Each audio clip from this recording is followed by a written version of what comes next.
കർത്താവിന്റെ അതിപരിശുദ്ധമായ നാമം വാഴ്ത്തപ്പെടുമാറാകട്ടെ. നിങ്ങൾ ഏവരും വളരെ ഒരുക്കത്തോടും തികഞ്ഞ ആവശ്യബോധത്തോടും കൂടെ കർത്താവിന്റെ വചനം പഠിക്കുവാൻ കാണിക്കുന്ന ആ നല്ല തീക്ഷ്ണതയ്ക്കായി ഞാൻ കർത്താവിനെ സ്തുതിക്കുന്നു. ഓരോ സെഷനിലേക്ക് ഞാൻ വരുമ്പോൾ ഒത്തിരി കരഞ്ഞ് ദൈവത്തിൽ ആശ്രയിച്ചാണ് ഞാൻ വരുന്നത്. കാരണം തുടർമാനമായിട്ടുള്ള 62ാമത്തെ പ്രസംഗമാണിത്. Praise God. എൻ്റെ വോക്കൽ കോഡ് ഒരു പ്രാവശ്യം സർജറി ചെയ്തതാ. തൊണ്ടയ്ക്ക് ഇച്ചിരി പ്രയാസമൊക്കെ ഉണ്ട്, എങ്കിലും സാരമില്ല. നാം ചിന്തിച്ചു വന്നത് നെഹമ്യാവിൻ്റെ പുസ്തകത്തിൽ നിന്നാണല്ലോ. നെഹമ്യാവിൻ്റെ പുസ്തകത്തിൻ്റെ ഒരു എല്ലാ ചാപ്റ്ററിൻ്റെയും ഒരു അവലോകനം കൂടെ ഇന്ന് ഞാൻ നിങ്ങളുമായി പങ്കുവയ്ക്കുന്നു. അത്യാവശ്യം വേണ്ടവർക്കൊന്ന് നോട്ട് ചെയ്യാം. ഈ നെഹമ്യാവ് എന്ന വാക്കിനർത്ഥം യഹോവ ആശ്വസിപ്പിക്കുന്നവൻ എന്നോ യഹോവയാൽ ആശ്വാസം ലഭിക്കുന്നവനെന്നോ അർത്ഥമുണ്ട്. യഹോവ ആശ്വസിപ്പിക്കുന്നവൻ അല്ലെങ്കിൽ യഹോവയാൽ ആശ്വാസം കൈക്കൊള്ളുന്നവൻ. എത്രയോ സന്ദർഭങ്ങളിലാണ് ദൈവം നമ്മളെ ആശ്വസിപ്പിച്ചിരിക്കുന്നത്, അല്ലേ? തിരുവചനം പറയുന്നു, നിന്റെ ആശ്വാസം എൻ്റെ പ്രാണനെ തണുപ്പിക്കുന്നു. ഒനേസിമോസിനെ കുറിച്ച് വായിക്കുന്നത് പലപ്പോഴായി പൗലോസിന്റെ മനസ്സ് തണുപ്പിക്കുന്ന ഒരു ക്യാരക്ടർ. അതേ സഹോദരങ്ങളെ, കർത്താവിൻ്റെ സ്വഭാവമാണ് ആശ്വസിപ്പിക്കുക എന്നുള്ളത്. നിങ്ങളുടെ വാക്കുകൾ ഒരിക്കലും അതിരത്തിൽ നിന്ന് പോയാൽ പിന്നെ അത് തിരിച്ചു കിട്ടില്ല. നിങ്ങളുടെ കയ്യിൽ നിന്ന് പോകുന്ന കല്ലുകൾ ഒരിക്കലും അത് തിരിച്ചു കിട്ടില്ല. ദാവീദ് പറയുന്നു, അവരുടെ വാക്കുകൾ ഊരിയ വാളിനേക്കാൾ മൂർച്ചയുള്ളതായിരുന്നു. ഒരിടത്ത് പറയുന്നു, അത് കൂർത്തുമൂർത്ത അസ്ത്രങ്ങൾക്ക് തുല്യമായിരുന്നു. അതുകൊണ്ട് നമ്മുടെ വാക്കുകൾ കൃപയോടുകൂടിയതായിരിക്കണം. എല്ലാത്തിനും മറുപടി പറയരുതെന്ന് നമ്മൾ വിജയകരമായ ശുശ്രൂഷയുടെ 25 കാര്യങ്ങളിൽ ഒരെണ്ണം അതായിരുന്നു, എല്ലാറ്റിനും മറുപടി പറയാതിരിക്കും. കർത്താവിന്റെ അടുക്കൽ ഒരുപാട് ചോദ്യങ്ങൾ ചോദിച്ചു. 5 കോടതിയിൽ 7 പ്രാവശ്യം മാറി മാറി വിസ്തരിച്ചു. കുറ്റം ചെയ്തിട്ടല്ല. പലപ്പോഴും യേശു ചോദിച്ച ഒരു ചോദ്യമുണ്ട്, ഞാൻ ചെയ്ത തെറ്റെന്ത്? പിന്നെ നിങ്ങൾ എന്നെ തല്ലുന്നത് എന്തിന്? യേശുവിനറിയാം എന്തിനാ വന്നത്, ഈ മനുഷ്യാവതാരം എടുത്ത് എന്തിനാ വന്നത് എന്നുള്ള കാര്യം കർത്താവിനറിയാം. എന്നാൽ യേശുവിന്റെ മനുഷ്യത്വത്തിൽ പല കാര്യങ്ങളും ചോദിച്ചു. യേശുവിന്റെ മനുഷ്യത്വത്തിൽ ലാസറിന്റെ കല്ലറവാതിക്കൽ യേശു കരഞ്ഞു.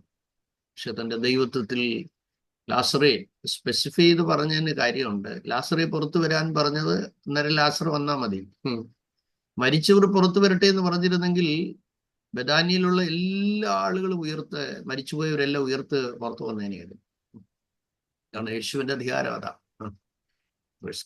നെഹമ്യാവ് എന്ന വാക്കിന്റെ അർത്ഥം യഹോവയാൽ ആശ്വാസം ലഭിക്കുന്നു, അല്ലെങ്കിൽ യഹോവ ആശ്വസിപ്പിക്കുന്നുണ്ട്.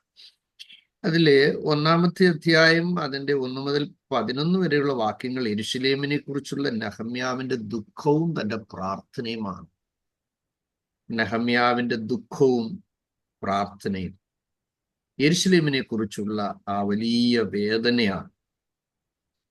2-ാമത്തെ അധ്യായം 1 മുതൽ 10 വരെയുള്ള വാക്യങ്ങളിൽ യെരൂശലേമിലേക്ക് പോകുവാൻ നെഹമ്യാവിന് രാജാവ് അനുവാദം നൽകുന്നു.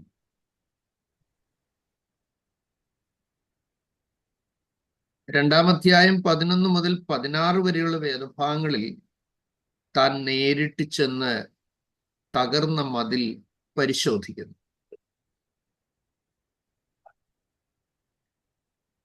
2-ാം അധ്യായം 17-18 വാക്യങ്ങളിൽ പൊതുവായി ഒരു ആഹ്വാനം നൽകുകയാണ്. ഇനി നാം നിന്നാപാത്രം ആയി തീരാതെ ഇരിക്കേണ്ടെന്ന് നാം എഴുന്നേറ്റ് പണിയുക. ഒരു ജനറൽ അനൗൺസ്മെന്റ് ആണ് താൻ ചെയ്യുന്നത്. 2-ാം അധ്യായത്തിന്റെ 19-20 വാക്യങ്ങളിൽ എതിർപ്പുകളുടെ ആരംഭം നമ്മൾ കാണുകയാണ്. നിയോഗം ലഭിച്ച കാര്യത്തിന് വേണ്ടി സ്റ്റെപ്പ് വെച്ച തുടക്കത്തിലെ പ്രശ്നങ്ങൾ ആരംഭിക്കുകയാണ്. സഹോദരങ്ങളെ, ചില സ്ഥലങ്ങളിലൊക്കെ ഞാൻ വേലയ്ക്ക് ചെന്ന സമയത്ത് എന്നോട് പറഞ്ഞിട്ടുണ്ട്, നിന്നെ ഈ നാട്ടിൽ കണ്ടുപോയേക്കരുത്, നിന്റെ താടി മുഴുവൻ ഞങ്ങൾ പിഴുതു കളയുമെന്ന് പറഞ്ഞിട്ടുണ്ട്. പിന്നെ എന്തെല്ലാം അസഭ്യങ്ങൾ പറഞ്ഞിട്ടുണ്ടെന്നറിയാം. ഞാൻ സ്ഥലം പറയുന്നില്ല, കാരണം ഇത് അപ്ലോഡ് ചെയ്യുന്നതായതുകൊണ്ട് ആർക്കും നമ്മൾ മുറിവുണ്ടാക്കാൻ പാടില്ല. പക്ഷെ നമ്മൾ കാര്യങ്ങൾ മനസ്സിലാക്കി പറ്റും. ഞാനൊരു സ്ഥലത്ത് ട്രെയിനിങ് സെന്റർ നടത്തുമ്പോൾ എല്ലാ മാസവും അവസാനത്തെ 3 ദിവസം വിദ്യാർത്ഥികളുടെ ആത്മീയ വളർച്ചയ്ക്ക് വേണ്ടി ഫാസ്റ്റിംഗ് ആൻഡ് പ്രെയർ വയ്ക്കുമായിരുന്നു. ആ ഫാസ്റ്റിംഗ് പ്രെയർ നടക്കുമ്പോൾ അതിന് സമീപത്തൊരു തട്ടുകടയുണ്ട്. ആ തട്ടുകട ഒരു സുവിശേഷ വിരോധിയായ ഒരു മനുഷ്യനാണ് നടത്തുന്നത്. അദ്ദേഹത്തിന് ആ കട കിട്ടിയത് ഞാൻ മുഖാന്തരമാണ്. പക്ഷേ അവിടെ തട്ടുകടയിൽ ദോശയൊക്കെ കഴിക്കാൻ ആളുകൾ വന്നപ്പോൾ ഇവിടെ ഭയങ്കരമായി ഈവനിങ് വർഷിപ്പ് നടക്കുക. അപ്പം അതിലൊരാൾ, നമ്മളെ സ്നേഹിക്കുന്ന ഒരാൾ വന്നിട്ട് പറഞ്ഞു, ചായ സൂക്ഷിക്കണേ, ഇവിടെ നടത്തുന്ന ആൾ പറഞ്ഞ് കയറി ഒരു മൂസർ അടിയടിക്കുകയാണെങ്കിൽ എല്ലാം വാരി കെട്ടിക്കൊണ്ടങ്ങ് പൊക്കോളും. ഞാൻ ചിരിച്ചു. അപ്പൊ എന്നോട് ചോദിച്ചു, എന്നാ ചിരിക്കുന്നേ? ഞാൻ പറഞ്ഞ ഇവിടെ 5 വർഷം വരാതെ ഇരുന്നിടത്ത് ദൈവത്തിൽ നിന്ന് അടിയും മേടിച്ചുകൊണ്ടാണ് ഇങ്ങോട്ട് വന്നേക്കുന്നത്.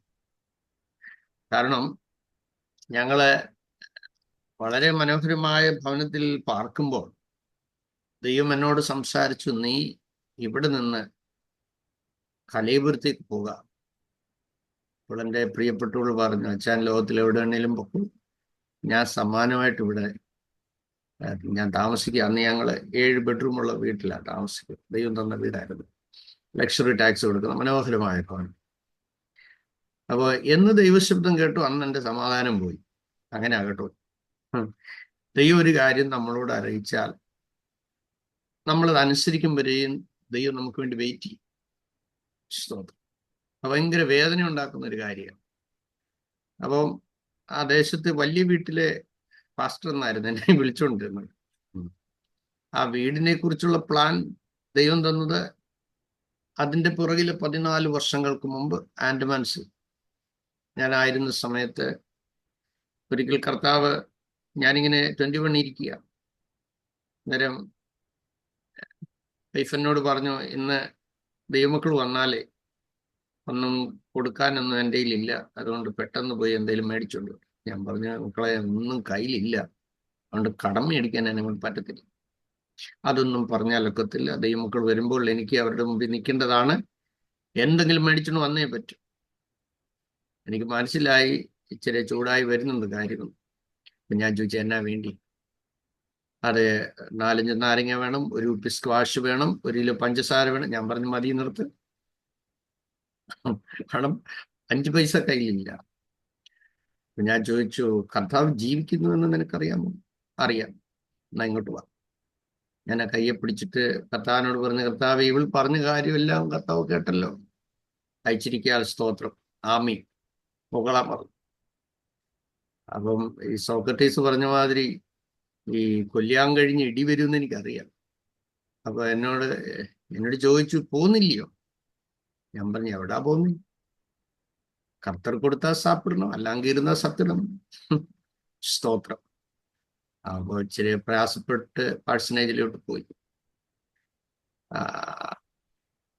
1/2 മണിക്കൂർ കഴിഞ്ഞപ്പോൾ ദൈവമക്കളെല്ലാം യോഗത്തിന് വന്നപ്പോൾ മൈക്കിൾ എന്ന് പറയുന്ന ഒരു സഹോദരന്റെ കയ്യിൽ ഒരു സഞ്ചിയുണ്ട്. ആ സഞ്ചി കൊണ്ടുചെന്ന് പാഴ്സനേജിനകത്തോട്ട് കൊടുത്തു. അപ്പോൾ അത് തുറന്ന് നോക്കിയപ്പോൾ 1 കിലോ പഞ്ചസാരയാണ്, 2 കിലോ ഇല്ല. 5 നാരങ്ങ ഉണ്ട്, 6 ഇല്ല, 4 അല്ല. 1 കുപ്പി സ്ക്വാഷ്. അപ്പൊ എന്നെ അവ കഥവിന്റെ ഇടയ്ക്ക് കൂടെ നോക്കിയിട്ട് എന്നോട് പറഞ്ഞു ആയി. സ്തോത്രം. അപ്പൊ ആ ദിവസങ്ങളിൽ ഫാസ്റ്റിങ്ങിൽ ഇരിക്കുമ്പോൾ ദൈവത്തിന്റെ ആത്മാവ് എന്നോടൊരു കാര്യം പറഞ്ഞു. നിന്റെ ഗ്രഹത്തിലോ നിന്റെ കുടുംബാംഗങ്ങളിലോ ആർക്കും ഇല്ലാത്തൊരു ഭവനം ഞാൻ അവർക്ക് തരും. അപ്പൊ എനിക്ക് വരയ്ക്കാനൊന്നും അറിയത്തില്ല, അതാ എൻ്റെ മേലുള്ള വര. പക്ഷെ ഞാൻ ഒരു നിയോഗത്താൽ ഒരു പേപ്പർ എടുത്ത് വരച്ചു. ദേവന്മാനോട് പറയാം, രണ്ടാമത്തെ നില വരയ്ക്കാൻ നീ അടുത്ത പേപ്പർ എടുക്കുക.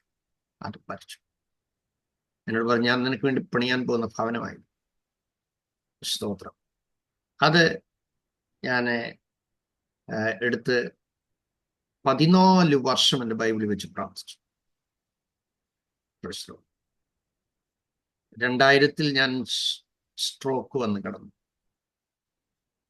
വന്ന് കിടന്നപ്പോൾ മരണത്തോളമായ സമയത്ത് ഒരു രാത്രി ദൈവം എന്നെ ആ ഭവനത്തിനുള്ള സ്ഥലം കാണിച്ചു. ആ സ്ഥലം കാണിച്ചിട്ട് കർത്താവ് എന്നോട് പറഞ്ഞു, ഇത് നിനക്ക് വേണ്ടി ഞാൻ പണിയാൻ പോകുന്ന വീടിന്റെ സ്ഥലമാണ്.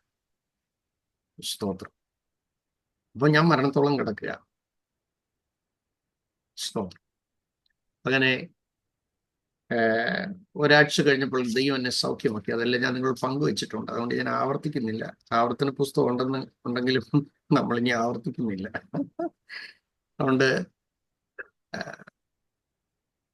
ദൈവം എന്നെ സൗഖ്യമാക്കിയതിന്റെ പിറ്റേ ദിവസം ആ ഒരു 6 മാസം ഞങ്ങളുടെ ജോൺസൺ പാസ്റ്റർ, അദ്ദേഹത്തിന്റെ ഭാര്യ അടുത്ത കാലത്ത് മരിച്ചുപോയി. വളരെ ദൈവഭക്തനായ ഒരു മനുഷ്യൻ. അദ്ദേഹം എല്ലാ ദിവസവും രാവിലെ ഒരു 11 മണിയാകുമ്പോൾ വന്നാൽ 3 മണി വരെ, ഞായറാഴ്ച ഒരു വെള്ളിയാഴ്ച ദിവസം ഒഴിച്ച് ബാക്കി എല്ലാ ദിവസവും മേഴ്സിമാവൻ വന്നിരുന്ന് 6 മാസം എനിക്ക് വേണ്ടി നിരന്തരം പ്രാർത്ഥിച്ചിട്ടാണ് ഞാൻ സൗഖ്യം പ്രാപിച്ചത്. ഗതിയിൽ ചെല്ലുമ്പോൾ ഇന്ന് ഞാൻ നിങ്ങൾക്ക് വേണ്ടി ദൈവസന്നിധിയിൽ ചെലവഴിക്കുന്ന സമയത്തിന് പ്രതിഫലം എനിക്ക് കിട്ടുന്നത് പോലെ എനിക്ക് വേണ്ടി പ്രവർത്തിച്ചവർക്ക് വേണ്ടി ദൈവം കരുതും. സ്തോത്രം. ആമേൻ. അങ്ങനെ ഞാൻ ആ പാഴ്സണിൽ ചെന്നപ്പോൾ അവര് നെഞ്ചത്ത് അടിച്ച് ദൈവത്തെ സ്തുതിക്കുക. ഷായ്പസ് ഇതാ വന്ന്. കാരണം തലേന്ന് എനിക്ക് എഴുന്നേറ്റ് നടക്കാൻ വയ്യാത്തത് കണ്ട. പക്ഷേ അന്ന് രാത്രി 12 മണിയായപ്പോൾ കർത്താവിനെ സൗഖ്യം. സ്തോത്രം. ആമേൻ.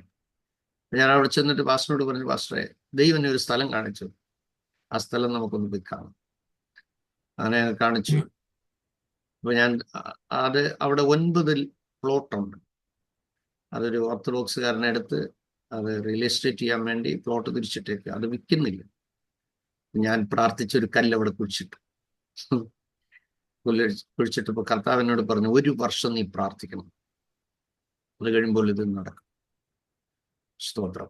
കൃത്യം 1 വർഷം പ്രാർത്ഥിച്ചു കഴിഞ്ഞതിന് ശേഷം ദൈവാത്മാവിനോട് പറഞ്ഞു, നീ ആ ഉടമയെ പോയി കാണാൻ പറഞ്ഞു. എന്നോട് ദൈവം ഒരു വില പറഞ്ഞു, 27,500 രൂപ. ഞാൻ ചെന്ന് അദ്ദേഹത്തെ കണ്ട്, സന്തോഷം അദ്ദേഹത്തിന്റെ പേര്, അദ്ദേഹത്തെ കണ്ടിട്ട് പറഞ്ഞു, സന്തോഷവരാ, ഞാനൊരു മിഷണറി ആയി ഇത്ര വർഷമായിട്ട് കർത്താവിന്റെ വില ചെയ്യുന്നു. ഇന്ന പ്ലോട്ട് എനിക്ക് ഒരു മിഷണറി ഭവനം വയ്ക്കാൻ വേണം. നിങ്ങൾ വില ഇങ്ങോട്ട് ചോദിക്കരുത്, ഞാൻ വില അങ്ങോട്ട് പറയാം. അപ്പൊ എന്നോട് ചോദിക്കുക, എന്റെ വസ്തുവിന് താങ്കളാണ് വില നിശ്ചയിക്കുന്നത്. ഞാൻ പറഞ്ഞു 27,500 രൂപ വില സെന്റിന് വരും. അപ്പൊ എന്നോട് പറഞ്ഞു, ആ വസ്തു മേടിച്ചത് ആ വിലയ്ക്കാ, നിങ്ങളോട് ആരാ രഹസ്യം പറഞ്ഞു? ഞാൻ പറഞ്ഞു, ഇതാണ് എൻ്റെ പ്രാർത്ഥനാ മുറിയിൽ എന്നോട് ദൈവം ഇടപെട്ടത്. പുള്ളി ശാന്തനായിട്ട് പറഞ്ഞു, ശരി, ഞാനതിന് തരാം. 1,00,000 രൂപയും പുള്ളിയുടെ കയ്യിൽ അഡ്വാൻസ് കൊടുത്തു.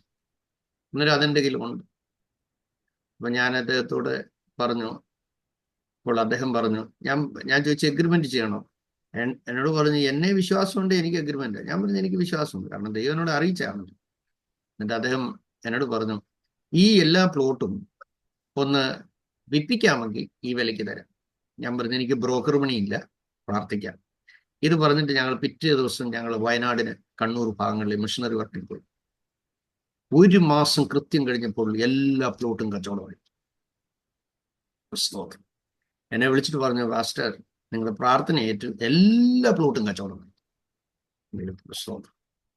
അങ്ങനെ ദൈവം വ്യത്യസ്തമായ മുഖാന്തരങ്ങളിലൂടെ, അത് 110 അടി ഉയരമുണ്ട്.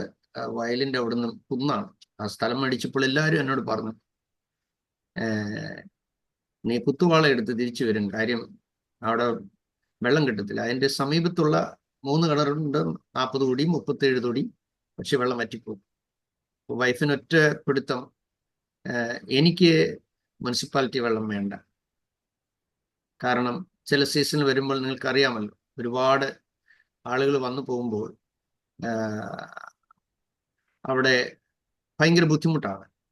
അപ്പം എനിക്ക് ഉറവ് വേണം. പക്ഷെ ഞാൻ എവിടെയെല്ലാം പ്രാർത്ഥിച്ച് മിഷൻ ഫീൽഡിൽ കുറ്റി വെച്ചിട്ടുണ്ടോ അവിടെ എല്ലാം പാറയാ. അപ്പൊ അതുകൊണ്ട് ഞാൻ പ്രാർത്ഥിച്ച് ഈ സ്ഥലത്ത് ഒന്ന് കുറ്റി അടിച്ചു. പക്ഷെ എനിക്കറിയാം പാറയുണ്ടെങ്കിലും വെള്ളം കിട്ടും. പക്ഷേ എനിക്ക് ഭയങ്കര മനസ്സിന് അസ്വസ്ഥത. ദൈവമേ, ഞാൻ എവിടെല്ലാം പ്രാർത്ഥിച്ച് കുറ്റി അടിച്ചിട്ടുണ്ടോ അവിടെ എല്ലാം പാറയാ. ഞാനിങ്ങനെ വൈഫിനോട് പറയാതെ ഇങ്ങനെ പ്രാർത്ഥിച്ച് കരഞ്ഞ് കരഞ്ഞ് കരഞ്ഞ് ഞാൻ കിടന്നു. വെളുപ്പിന് 3 മണിയായപ്പോൾ ഞാൻ ഉറങ്ങിക്കിടക്കുക. കർത്താവിന്റെ അടുക്ക് ഇറങ്ങി. കർത്താവിനോട് പറഞ്ഞു, നീ കുറ്റിയടിച്ചിരിക്കുന്ന സ്ഥലത്തുനിന്ന് 10 അടി മാറ്റി വലത്തോട്ട് കുറ്റിയടിക്കാം.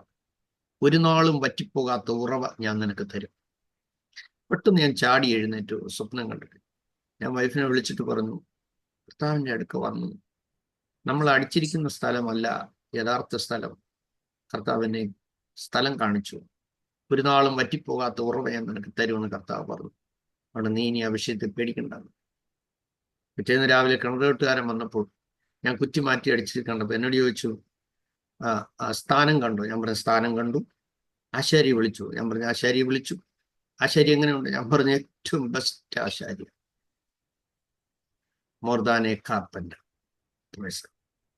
അമ്മേ, നസ്രയത്തിലെ നമ്മുടെ തച്ചനായ യേശു. അപ്പോൾ ആദ്യത്തെ കുന്താലി താത്തപ്പോ പുള്ളി എന്നോട് പറയാം, കണ്ടറിയാം വെള്ളം കുടിക്കാൻ. ഞാൻ പറഞ്ഞു വെള്ളം കുടിക്കാനാ, വെട്ടിക്കോളാൻ പറഞ്ഞു. 21ാമത്തെ തൊടി താത്തപ്പോൾ എന്നെ താഴെ നിന്ന് വിളിച്ചു, പാസ്റ്ററെ, അരിയുണ്ടയും കൊണ്ട് ഓടിവാ, ശർക്കരയും കൊണ്ട് ഓടിവാ. ഞാൻ പറഞ്ഞു എന്നാ പറ്റി? ഇത് ഒരു സ്ഥലത്തല്ല ഉറവ, ഇത് വട്ട ഉറവയാണ്, വട്ടം ഉറവയാണ്. സ്തോത്രം. അങ്ങനെ പിന്നെ 3 ദിവസം കൂടെ എടുത്ത് 2 തൊടി കൂടെ താക്കാൻ. അത്യുഷ്ണം വരുന്ന സമയത്ത് ദേശത്തിലെ കിണറെല്ലാം വറ്റിപ്പോകുമ്പോൾ ഈ കിണറ്റിൽ നിന്ന് അനേകം ആളുകൾ കുടിവെള്ളം കൊണ്ടുപോകാനിടയായി. അപ്പൊ തൊട്ടടുത്ത ആൾ എന്നോട് പറഞ്ഞു, പക്ഷേ ഞങ്ങൾക്കൂടെ ഒരു കിണർ വെട്ടണം. അപ്പൊ എന്റെ നൈബറാ. അപ്പൊ ഞാൻ പറഞ്ഞു, കർത്താവ്, എനിക്ക് ഇനിയും പ്രത്യേകിച്ച് വരവൊന്നുമില്ല, നാളെ നിങ്ങൾ എന്നെ വിളിച്ച് കിണർ വെട്ടാനൊന്നും വിളിക്കരുത്, സ്ഥാനം കാണാനൊന്നും. അപ്പൊ ഞാൻ അവരോട് പറഞ്ഞു. അപ്പം ഞാൻ എൻ്റെ ഉള്ളിൽ ഞാൻ ദൈവത്തോട് പറഞ്ഞു, കർത്താവെ, കുടിവെള്ളം അദ്ദേഹത്തിന് ഇല്ലെങ്കിൽ അയൽവാസിയാ, അത് ബുദ്ധിമുട്ടാവുമല്ലോ. എന്തായാലും പ്രാർത്ഥിച്ചു. പുള്ളിക്ക് 23ാമത്തെ തൊടിക്ക് വെള്ളം കിട്ടി. ഞാൻ പറയാൻ വന്നത്, ഞങ്ങളില്ലാത്ത സമയത്ത് ആ ദേശത്ത് ജിയോളജിസ്റ്റുകൾ കുടിവെള്ളം പരിശോധനയ്ക്കായി കടന്നു വന്നു. എന്നിട്ട് ഞങ്ങളുടെ നൈബറായിരുന്ന തേജസ് എന്ന് പറയുന്ന ഭവനത്തിലെ ഒരു കൊച്ചാട്ടനുണ്ട്, അദ്ദേഹം ഒരു എഞ്ചിനീയറാണ്. അദ്ദേഹം ഞങ്ങളില്ലാത്ത സമയത്ത് അദ്ദേഹം അനുവാദം കൊടുത്തു. അദ്ദേഹം ഇത് ടെസ്റ്റ് ചെയ്തിട്ട് ഇദ്ദേഹത്തോട് പറയുകയാണ്, ഈ ദേശത്തിലെ ഏറ്റവും നല്ല കുടിവെള്ളം ഇതാണ്, ഇതിനകത്ത് ഭക്ഷണം കഴിച്ചില്ലേലും ജീവിക്കാനുള്ള മിനറൽസ് എല്ലാം ഇതിനകത്തുണ്ട്. സഹോദരങ്ങളെ, സ്തോത്രം. നമുക്ക് വേണ്ടി കരുതുന്ന ഒരു ദൈവത്തെ വിശ്വസ്തനാണ്. അങ്ങനെ ഞങ്ങൾ ദൈവം പണിത ആ ഭവനത്തിനകത്ത് 10 വർഷം താമസിച്ചു. ദൈവത്തിന് സ്തോത്രം. പിന്നെ സൗകര്യം പോലെ ഞാനത് പിക്ചർ കാണിക്കാം. അവിടെ പാർത്ത് ഞങ്ങൾ വേല ചെയ്യുമ്പോഴാണ്, 10 വർഷം പൂർത്തിയായപ്പോഴാണ് കർത്താവിനോട് പറയുന്നത്, ഈ ദേശം വിട്ട് നീ പോകണം.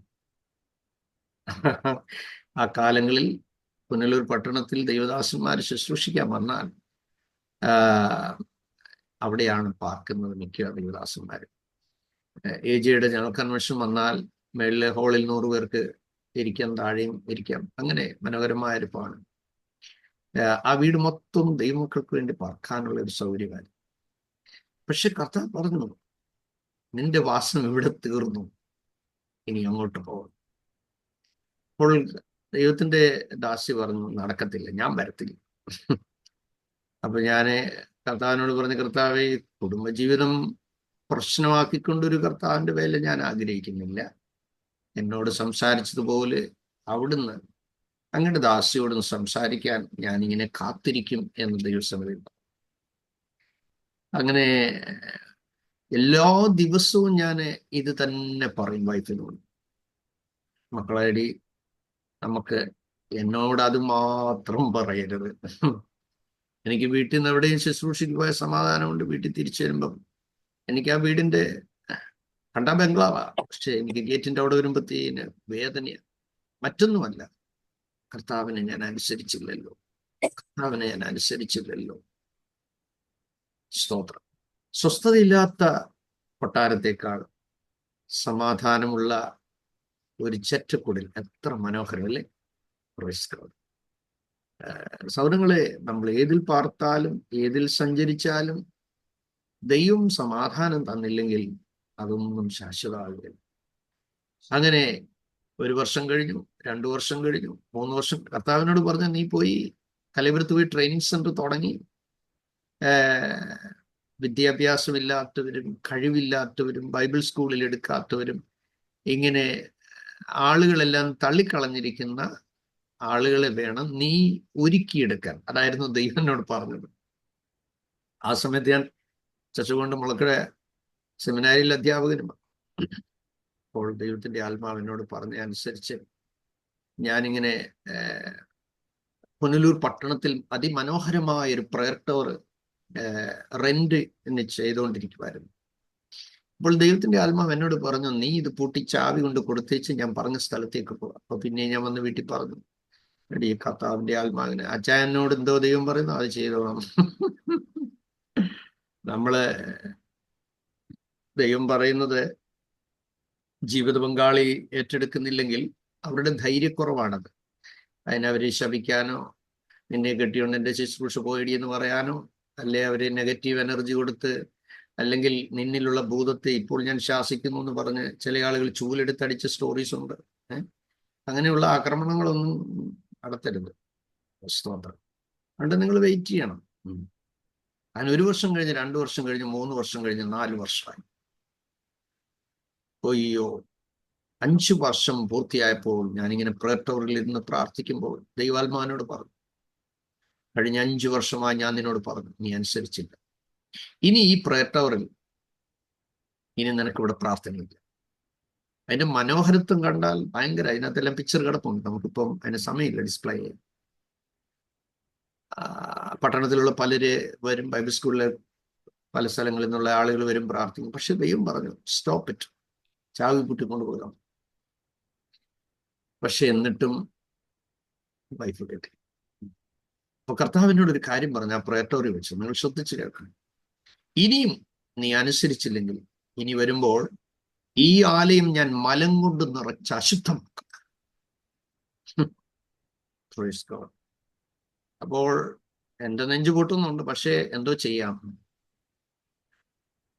അങ്ങനെ ഇരിക്കുമ്പോൾ പിറ്റേ ആഴ്ച ഒരു ദേവദാസൻ അവരുടെ ഒരു ക്രൂസൈഡ് പട്ടണത്തിൽ നടത്താൻ ആഗ്രഹിക്കുന്നത് കൊണ്ട് പ്രാർത്ഥിക്കാൻ ഒരു സ്ഥലം വന്നു. അപ്പോഴവർ അറിഞ്ഞു, ഷാജി മാത്യു ഇടവൻ പാസ്റ്റർ ഒരു പ്രയർ ടവർ നടത്തുന്നുണ്ട് റെന്റിന്, അവിടെ ആർക്ക് വേണേലും പ്രാർത്ഥിക്കാം. എന്നെ വിളിച്ചിട്ട് ചോദിച്ചു, അച്ഛാ, ഞങ്ങൾക്ക് ഒരു കൺവെൻഷൻ നടത്താൻ ആഗ്രഹമുണ്ട്, അതുകൊണ്ട് പട്ടണത്തിന് വേണ്ടി പ്രാർത്ഥിക്കാൻ ഞങ്ങൾക്ക് ഒരു സൗകര്യം തരുമോ? ഞാൻ പറഞ്ഞു, അയ്യോ, എന്തോരു നല്ല സൗകര്യമുണ്ട്, വന്നാട്ടെ. അപ്പൊ ഞാൻ എൻ്റെ മനസ്സിൽ ചിന്തിച്ചു, കഴിഞ്ഞ ആഴ്ച ദൈവമാണ് പറഞ്ഞതെങ്കിലും പെട്ടെന്ന് മനസ്സിലൊരു തോന്നൽ വന്നു, സാത്താൻ തോന്നിപ്പിച്ചായിരിക്കുമല്ലോ. അപ്പൊ ഞാനിങ്ങനെ പറഞ്ഞു, സാത്താനെ, നീ കഴിഞ്ഞ ആഴ്ച പറഞ്ഞു ഇതിനകത്ത് അശുദ്ധി കൊണ്ട് നിറയ്ക്കും, മലം കൊണ്ട് നിറയ്ക്കും, താണ്ടെ ആമ്പിള്ളേർ ടീമായിട്ട് പ്രാർത്ഥിക്കാൻ വരും. ഞാൻ അവരോട് പറഞ്ഞു, ഒരു ഹോസ്പിറ്റലിന്റെ ക്ലിനിക്കിന്റെ താഴത്തെ ബേസ്മെന്റിനകത്ത്. ഞാൻ അവരോട് പറഞ്ഞു അവിടെ വെയിറ്റ് ചെയ്യാൻ പറഞ്ഞു. ചെന്ന് താക്കോല് കൊടുത്ത് തുറക്കുമ്പോഴെന്താ, അതിനകം മുഴുവൻ മലത്തിന്റെ ദുർഗന്ധവും എക്കലും കൊണ്ട് മുഴുവൻ നിറഞ്ഞു കിടക്കുക. അപ്പൊ എന്നോട് ചോദിച്ചു, എന്തോ ഈ പ്രയർ ടവറിനകത്ത് ഇതെന്ത് മലത്തിന്റെ സ്മെല്ല്, ഇതെന്തോ ഇങ്ങനെ നിറഞ്ഞു കിടക്കും? കാരണം മുഴുവൻ നിറഞ്ഞു കിടക്കുന്നു. എന്താ സംഭവിച്ചത്? അതിന്റെ തലേ ദിവസം അതിന്റെ തൊട്ടപ്പുറത്ത് ഒരു സ്വർണ്ണക്കട പണിയുന്നു. ആ ബിൽഡിംഗ് കൺസ്ട്രക്ഷൻ നടക്കുമ്പോൾ ആ ഡ്രെയിനേജിന്റെ ആ മെയിൻ ഓട അതുവഴിയാണ് പോകുന്നത് മുനിസിപ്പാലിറ്റിയുടെ. ഈ ചിപ്സ് കൊണ്ടുവന്ന് ഇറക്കാൻ വന്ന ഡ്രൈവർ മദ്യപിച്ചിട്ടുണ്ടായിരുന്നു. അദ്ദേഹം ആ ഗ്രൗണ്ടിൽ ഇറക്കേണ്ടതിന് പകരം ഓടയിൽ ഇറക്കിയിട്ടേച്ച് പുള്ളി പോയി. അന്ന് രാത്രി അതിശക്തമായി പെരുമഴയുണ്ടായി. സ്തോത്രം. പെരുമഴ ഉണ്ടായിട്ട് ഡ്രെയിനേജ് ബ്ലോക്ക് ആയിട്ട് ഈ വെള്ളം കുതിച്ചു പൊങ്ങി ഇത് മുഴുവൻ താഴേക്ക് ഇറങ്ങി, ബേസ്മെന്റിനകത്ത് ഇറങ്ങി അവിടെ എല്ലാം മുങ്ങിയിട്ട് അവിടെയുള്ള ക്ലിനിക്കിന്റെ സ്ലാബിനകത്ത് ഈ വെള്ളം മുഴുവൻ ഇറങ്ങി അതിൽ നിന്ന് അഴുക്കും മലവും എല്ലാം പുറത്ത് ചാടി സുനാമി പോലെ ഇതിനകത്ത് കയറി. സ്തോത്രം. അപ്പം ആ സഹോദരന്മാരോട് ചേർന്നാണ് അപ്പ വിളിച്ച ആ പാ മുഴുവൻ കൊണ്ടുപോയി കഴിയത്. അന്ന് ഞാൻ ചാവി കൊടുത്തിട്ട് വൈഫിനോട് പോലും പറയാതെ തലമുരുത്തി പോകും. പ്രാർത്ഥിക്കാൻ പ്രാഗൽഭ്യമില്ല. ദൈവത്തോട് ദൈവം 5 വർഷം സംസാരിച്ചിട്ടും മിണ്ടിയില്ല, പ്രതികരിച്ചില്ല. അതിവേദന, മനസ്സിന് ഭയങ്കര വേദന. കാരണം ദൈവത്തിന്റെ സമയത്ത് നമ്മൾ അവൈലബിൾ ആകണം. നമ്മളെ കല്യാണത്തിന് വിളിച്ച കല്യാണത്തിനാ പോണ്ടേ, അല്ലാതെ അവരുടെ ശവടക്കിനല്ല പോണ്ടത്. അപ്പൊ നമ്മളെ വിളിക്കുമ്പോൾ നമ്മൾ അവൈലബിൾ ആകണം. ദൈവം നമ്മളൊരു പറയുന്ന സമയം വളരെ പ്രഷ്യസ് ആയിട്ട് ടൈമാണ്. നമ്മുടെ കംഫർട്ട് സോണിൽ പലപ്പോഴും നമുക്ക് കഴിയത്തില്ല.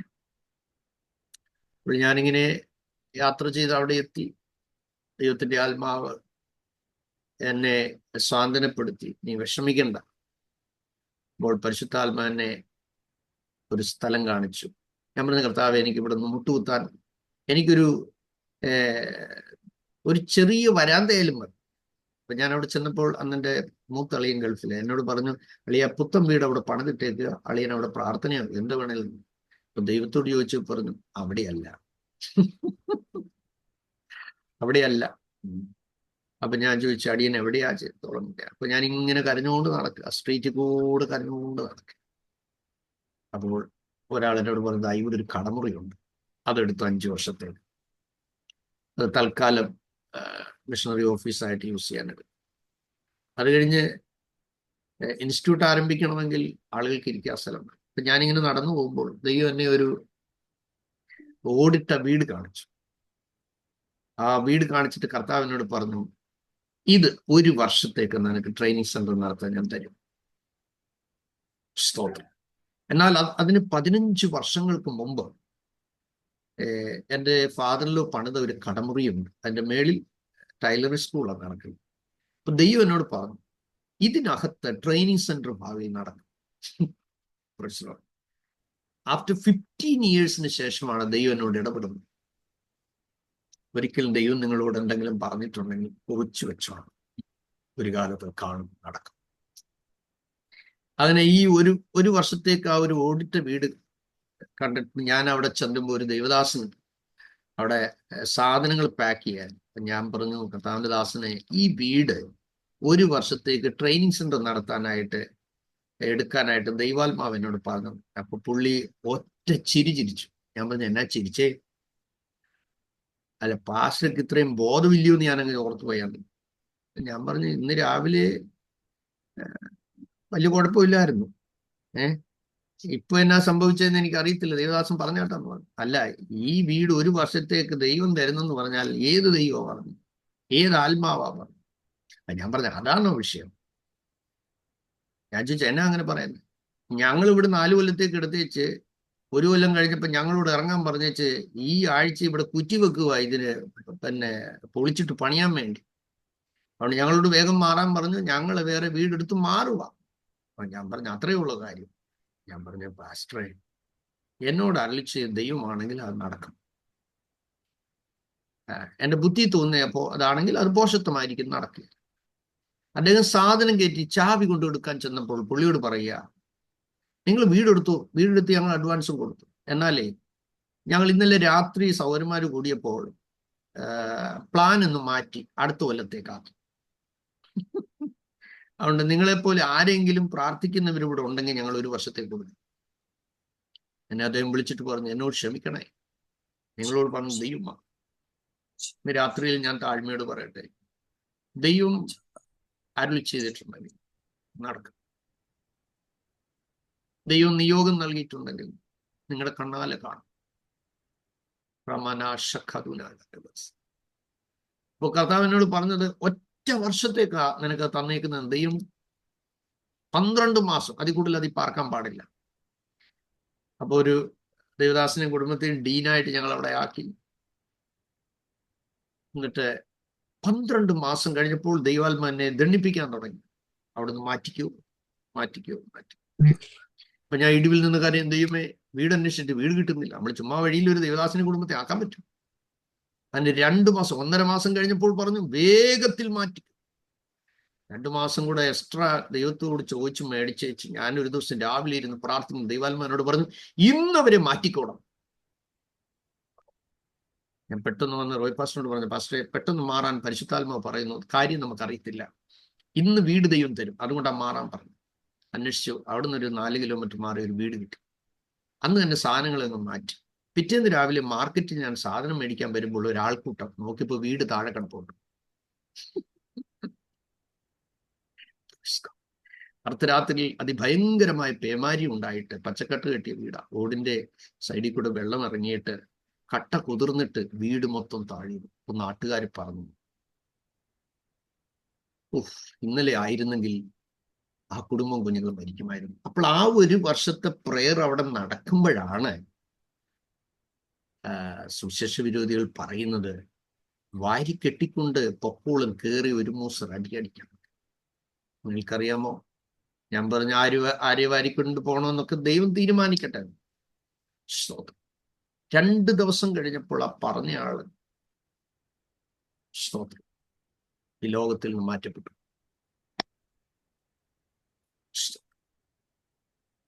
അതുകൊണ്ട് നെഹമ്യാവ് ഉദ്ദേശിച്ച വർക്ക് ആരംഭിക്കാൻ ചെന്നപ്പോൾ അവിടെ പ്രശ്നങ്ങളായി.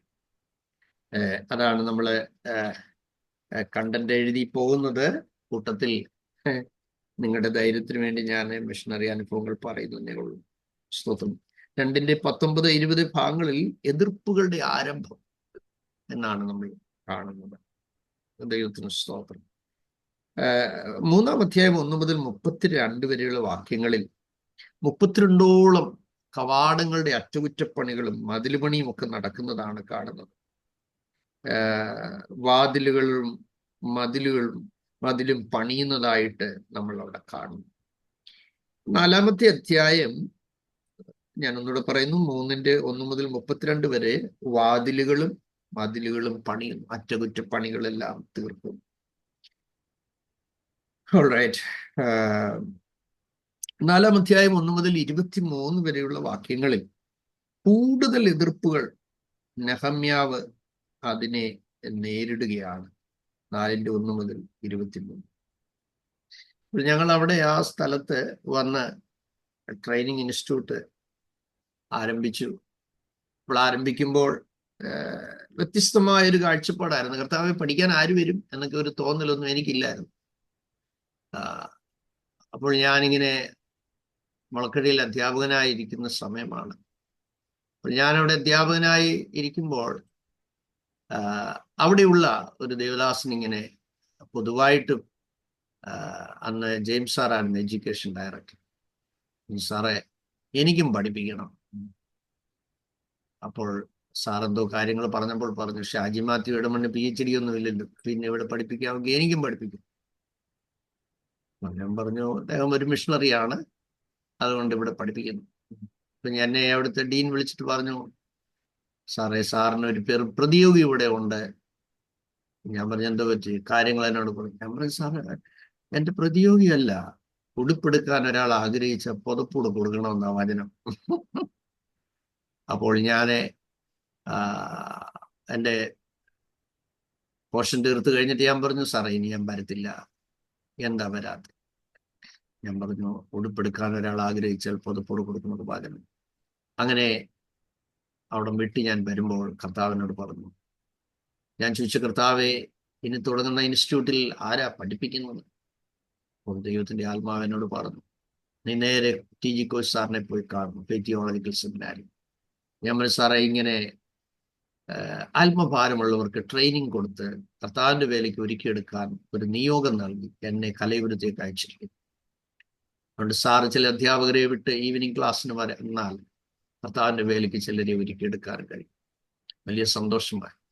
കാരണം ഓൾ ഇന്ത്യ പാസ്റ്റേഴ്സിന്റെ കോൺഫറൻസിന്, അല്ലാതെ പാസ്റ്റേഴ്സ് കോൺഫറൻസിനൊക്കെ പല പ്രാവശ്യം അവരുടെ ജനറൽ കൺവെൻഷനും അല്ലാതെയൊക്കെ സാറിനെ പല പ്രാവശ്യം വിളിച്ച് ശുശ്രൂഷിപ്പിച്ചിട്ടുണ്ട്. അപ്പൊ അതുകൊണ്ട് സാറിന് വലിയ സന്തോഷമായി. അല്പം കഴിഞ്ഞപ്പോൾ ഫാക്കൽറ്റി തീരുമാനിച്ചു, അങ്ങനെ അധ്യാപകരെ വിടുകയല്ല, നമുക്ക് സെമിനാരിയുടെ ഒരു സെന്റർ തന്നെ നമുക്ക് അവിടെ സ്റ്റാർട്ട് ചെയ്യാം. അങ്ങനെ ഒഫീഷ്യലി അവർ ഫാക്കൽറ്റി അപ്രൂവൽ ചെയ്ത് അങ്ങനെ വന്ന് പൊതുവായി കുറച്ച് ചർച്ചകൾ ഞാൻ കത്തുകൊടുത്തു.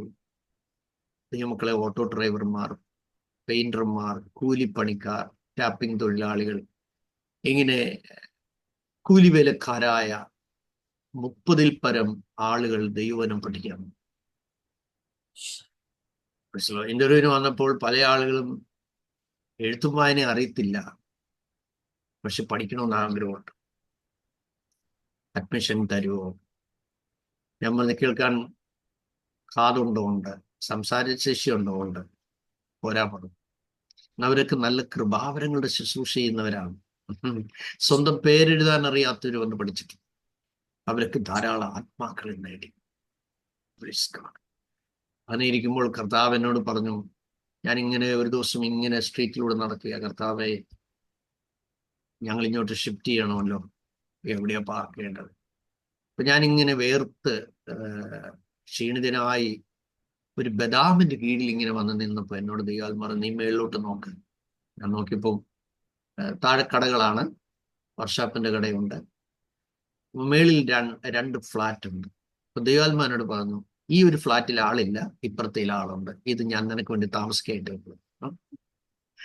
അപ്പൊ ഞാൻ കടക്കാരോട് ചോദിച്ചു, ഇവിടെ ഫ്ലാറ്റ് കൊടുക്കാൻ വാടകയ്ക്കുണ്ടോ?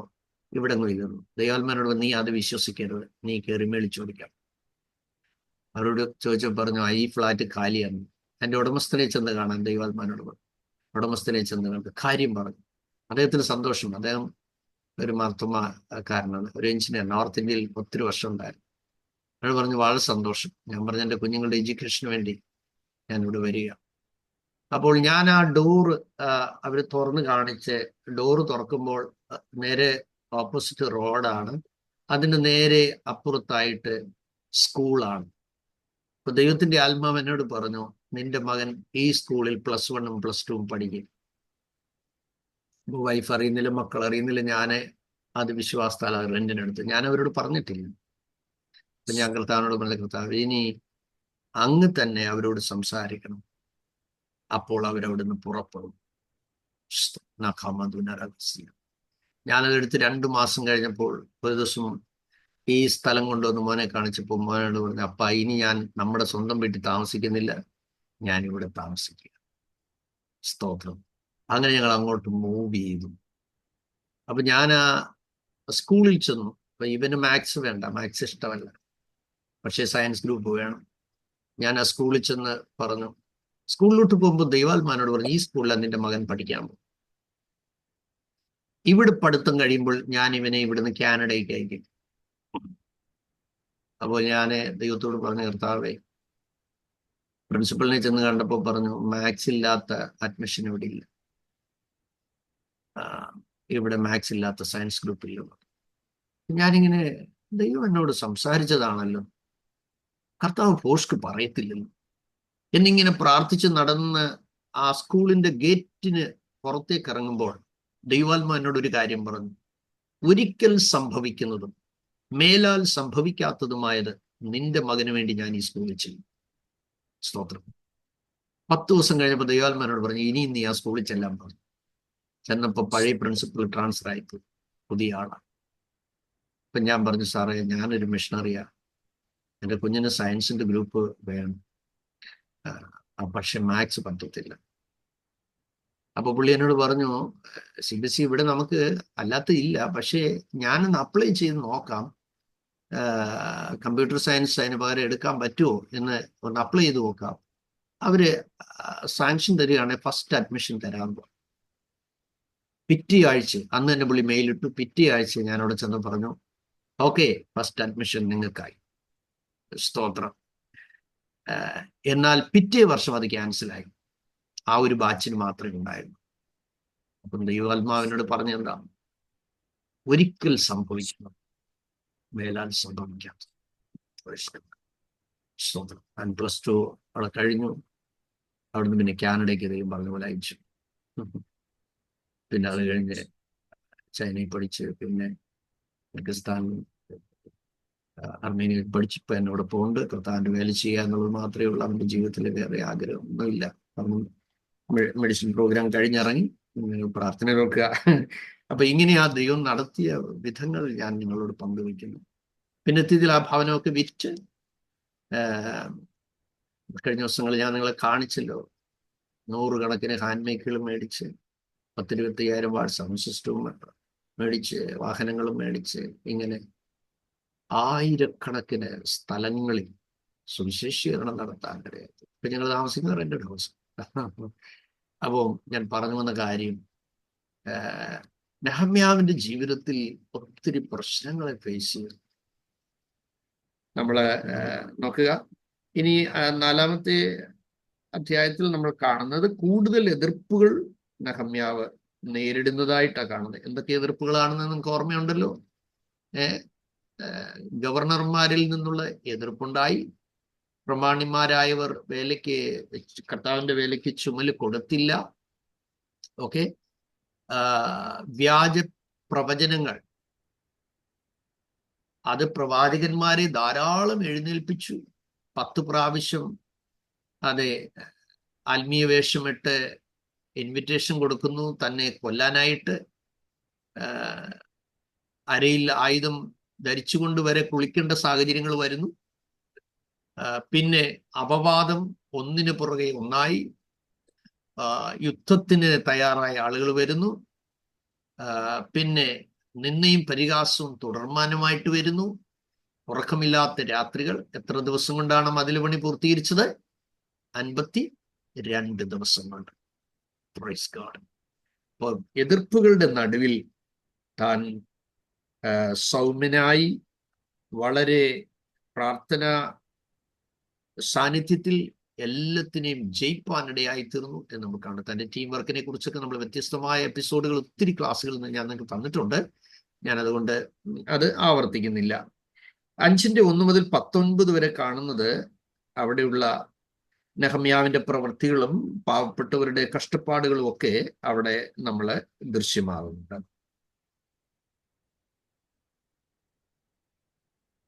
6:1 മുതൽ 14 വരെ വീണ്ടും അസാധാരണമായ എതിർപ്പ് തുടരുന്നു. നെഹമ്യാവിന്റെ പേഴ്സണാലിറ്റി അവിടെ കാണുന്നു. അതിന്റെ സ്വഭാവത്തെ വ്യക്തമാക്കുന്ന ഭാഗങ്ങളാണ്.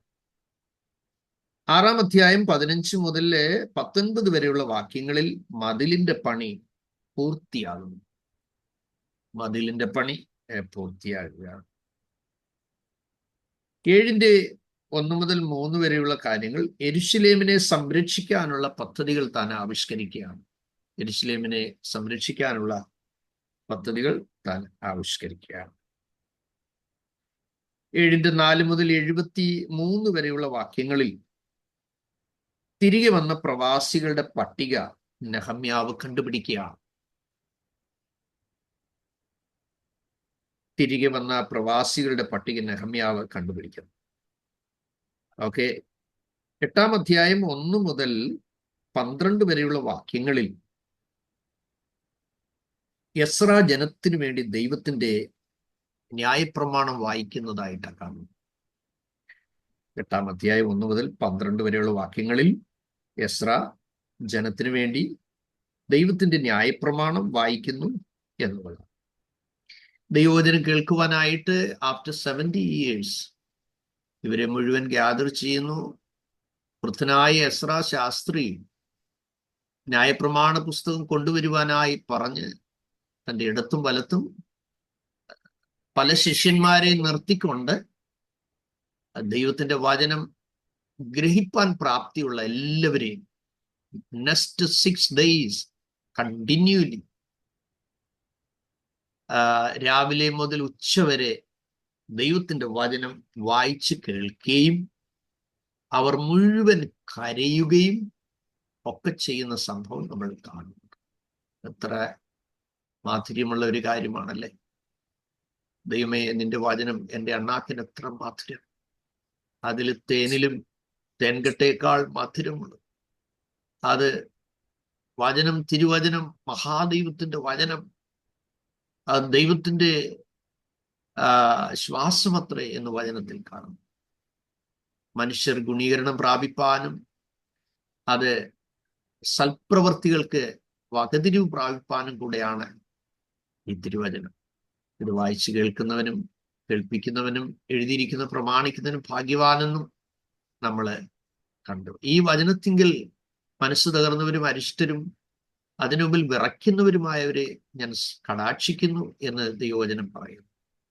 നിന്റെ വചനത്തോട് പ്രിയമുള്ളവർക്ക്, നിന്റെ ന്യായപ്രമാണത്തോട് പ്രിയമുള്ളവർക്ക് മഹാസമാധാനമുണ്ട്. ഈ ഭാഗങ്ങളൊക്കെ നമ്മൾ ധാരാളം റെഫറൻസുകൾ ഞാൻ നിങ്ങൾക്ക് തന്നിട്ടുണ്ട്. ആ ക്ലാസ്സുകൾ എല്ലാം നിങ്ങൾ ശരിക്കും പറഞ്ഞാൽ ഒരു സെമസ്റ്ററിൽ പഠിപ്പിക്കേണ്ട ക്ലാസ്സുകളാണ്. നിങ്ങൾക്ക് ഇങ്ങനെ കണ്ടിന്യൂ ആയിട്ട് ലഭിച്ചത്. നിങ്ങൾ ഭാഗ്യമുള്ളവരാണ്. കർത്താവ് അനുഗ്രഹിക്കട്ടെ. ഓക്കെ, 7:4 മുതൽ 8:1 മുതൽ 12 വരെയുള്ള ഭാഗങ്ങളാണ് എസ്രാ ജനത്തിനു വേണ്ടി ദൈവത്തിന്റെ ന്യായപ്രമാണം വായിക്കുന്നത്. 8:13 മുതൽ 18 വരെ കൂടാരപ്പെരുന്നാൾ അവരാഘോഷിക്കുകയാണ്. എന്തിനാണ് ഈ കൂടാരപ്പെരുന്നാൾ? അവരേത് ഭവനത്തിൽ പാർത്താലും അവരുടെ പിതാക്കന്മാരുടെ ദൈവം 40 വർഷം കൂടാരങ്ങളിൽ മരുഭൂമിയിൽ സഞ്ചരിച്ച് ദൈവത്തെ ആരാധിച്ചതും ആ 40 വർഷം അവരെ മന്ന കൊടുത്ത് പോറ്റിയതും അവരുടെ കൊറ്റിന് കേടുവരാതെ എല്ലാം നൽകി ഒരു രോഗം വന്നാരും മരിച്ചില്ല, അവരുടെ കാല് വീങ്ങിയില്ല, വസ്ത്രം പഴകിയില്ല.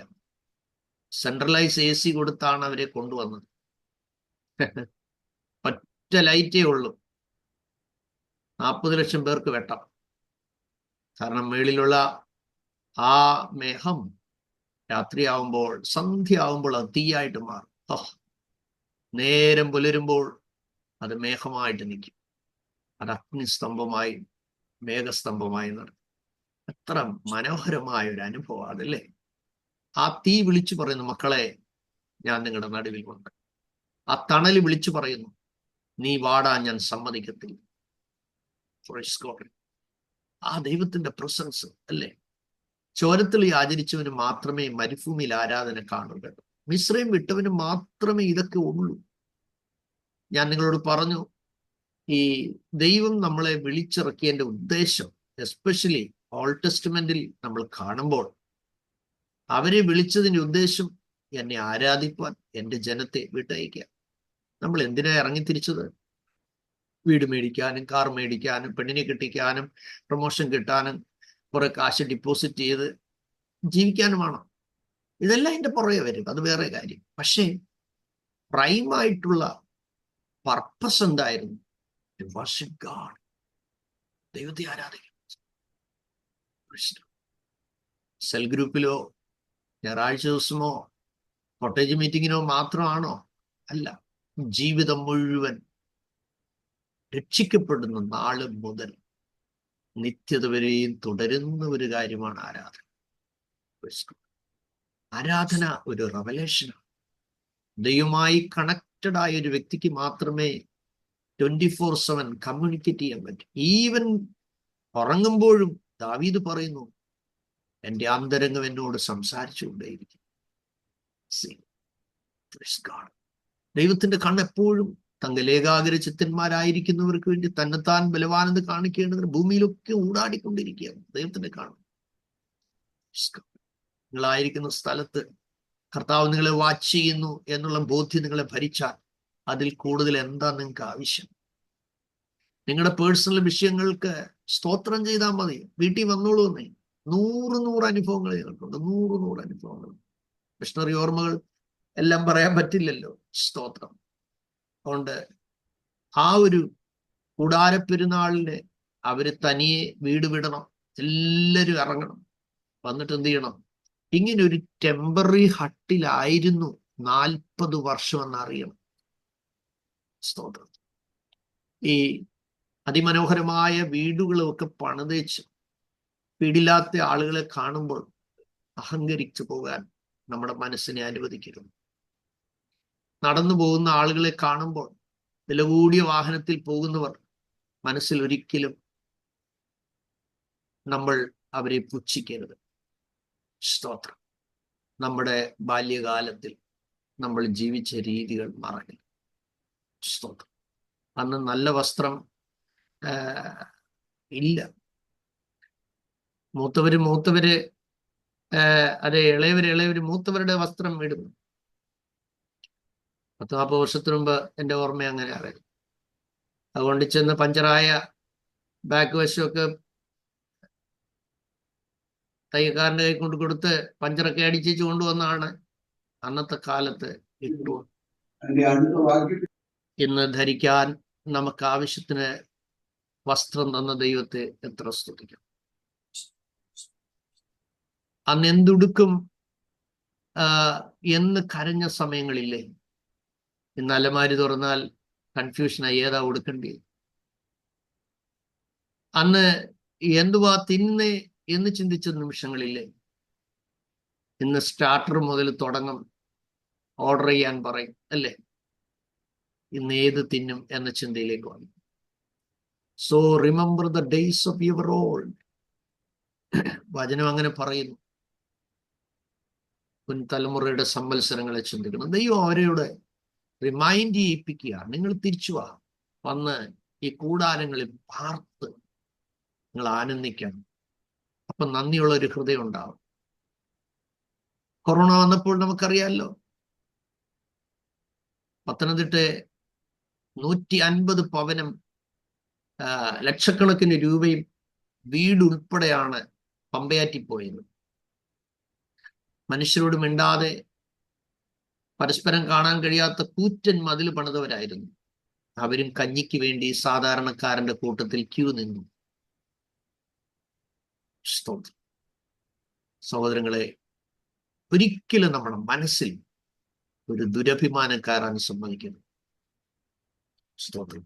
പാട്ടുകാരൻ പറയുന്നുണ്ട്, ഇന്നു കണ്ടു നാളെ വാടും പൂക്കളെ പോലെ, ധാന്യം ധനം ലാഭം കീർത്തി നഷ്ടമാകും, മാന്യമിത്രേരാകെ നമ്മെ പിരിഞ്ഞിനി പോകും. 7-10 ഏറെ ആയാൽ 80 മാത്രം, നീളും ആയുസ്സതു നിനച്ചാൽ കഷ്ടത മാത്രം. മൺമയമാം ഈ ഉലകിൽ കാൺമതുമായ വൻ മഹിമാധനസുഖങ്ങൾ സകലവുമായ. മണ്ണിൽ നമ്മൾ ജീവിതമോ പുല്ലിനെ പോലെ, ഇന്നു കണ്ടു നാളെ വാടും പൂക്കളെ പോലെ. അപ്പോ ഇത് നമ്മളെ ഓർത്തിരിക്കണം. അതുകൊണ്ട് കൂടാരപ്പെരുന്നാളിൽ ദൈവം അവരെ ഓർപ്പിച്ച്, നിങ്ങൾ അടിമയായിരുന്നു, നിങ്ങൾക്കൊന്നുമില്ലായിരുന്നു, നിങ്ങളുടെ ശരീരം മുഴുവൻ മുറിപ്പാടുകളായിരുന്നു, നിങ്ങളുടെ ജീവിതം കയ്പിലായിരുന്നു, നിങ്ങൾ സ്വാതന്ത്ര്യമില്ലാത്തവരായിരുന്നു. പക്ഷേ നിങ്ങൾക്ക് വേണ്ടി ഒരു കുഞ്ഞാട് അറുക്കപ്പെട്ടു. 10-ലധികം ബാധകൾ നിങ്ങളുടെ ശത്രുക്കളുടെ മേൽ വരുത്തി. സംഹാരകൻ തൊടാതെ ഞാൻ നിങ്ങളെ വീട്ടിൽ നിന്ന് പുറത്തിറക്കി. വർഷങ്ങളായി നിങ്ങൾക്ക് കിട്ടായിരുന്ന എല്ലാ ബെനിഫിറ്റും ഫറവോന്റെ ലോ തടഞ്ഞു വെച്ചപ്പോൾ അവരെ കൊള്ളയിട്ട് പുറത്തു വരുവാൻ വെള്ളിയാഭരണങ്ങളും പൊന്നാഭരണങ്ങളും ചോദിച്ചു മേടിക്കാൻ മോശയോട് ദൈവം പറഞ്ഞു. അങ്ങനെ അവർ അവരെ കൊള്ളയിട്ടു എന്നാ വായിക്കുന്നു. നോക്കുക, ഒരു ദൈവത്തിന്റെ ബെനിഫിറ്റ്, അർഹതപ്പെട്ടത് ഒരു മനുഷ്യനും ബ്ലോക്ക് ചെയ്താൽ അവന്റെ വീട്ടിൽ നിന്ന് സമാധാനം ഉണ്ടാകില്ല, അവന്റെ കമ്പനിക്ക് സമാധാനം കൊടുക്കത്തില്ല. സ്തോത്രം. ഇൻ ജീസസ് നെയിം, ആമേൻ. അർഹതയുള്ളതൊന്നും മുടങ്ങാതെ അറിഞ്ഞു നടത്തുന്ന ഒരു ദൈവം നമ്മുടെ ദൈവം. നമ്മൾ കഴിഞ്ഞ ദിവസം പഠനത്തിൽ നമ്മൾ ചിന്തിച്ചായിരുന്നു, നെബൂഖദ്നേസറും ടീമും ജോലി ചെയ്തതിന് കൂലി കൊടുത്തില്ലെന്ന് ദൈവം സങ്കടം പറയുന്നു. അവരുടെ ഡിഫൻസിന്, അവരുടെ സൈന്യത്തിന് കൂലി കിട്ടിയില്ല. ദൈവത്തിന് വേണ്ടി ആരെന്ത് ചെയ്താലും മാന്യമായിട്ട് ദൈവം കൊടുത്തിരിക്കും. നമ്മുടെ ദൈവം ഡീസൻ്റായ ദൈവമാണ്, അല്ല ചീറ്റിംഗ് ഗോഡല്ല. Oh Jesus, thank you Jesus. ഈ ദൈവത്തെ മുറുകെ പിടിപ്പാൻ ദൈവം നമുക്ക് ഭാഗ്യം നൽകിയതിനായി നന്ദിയോട് സ്തോത്രം. അതുകൊണ്ട് ഞാൻ എപ്പോഴും പറയാറുണ്ട്, നിങ്ങളുടെ കരിയറിൽ നിങ്ങൾ 100% ഫെയ്ത്ത്ഫുൾ ആയിരിക്കണം, വിശ്വസ്തരായി. 5 മിനിറ്റ് മുമ്പേ പോയി പഞ്ച് ചെയ്യും, 5 മിനിറ്റ് താമസിച്ചിറങ്ങും, ദോഷമൊന്നും വരത്തില്ല. നിങ്ങളുടെ മാനേജർ നോട്ട് ചെയ്യും അത്. നിങ്ങളുടെ ബാൻഡൊക്കെ ചിലപ്പോൾ ഡയറക്റ്റ് അങ്ങ് മേളിൽ കയറിപ്പോകും.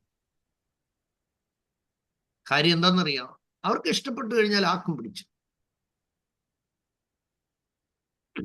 സ്തോത്രം.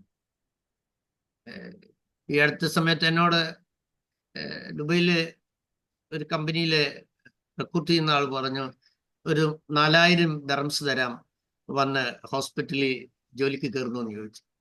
കാരണം എൻ്റെ ഒരു കെട്ട് സർട്ടിഫിക്കറ്റ് ഇരിപ്പുണ്ട്. ഞാൻ പറഞ്ഞു, എനിക്ക് കർത്താവിൻ്റെ വിലയും സമയം തികയുന്നില്ല. ഫെയ്ത്ത്ഫുൾ ആയിരിക്കുക, ഫെയ്ത്ത്ഫുൾ ആയിരിക്കുക.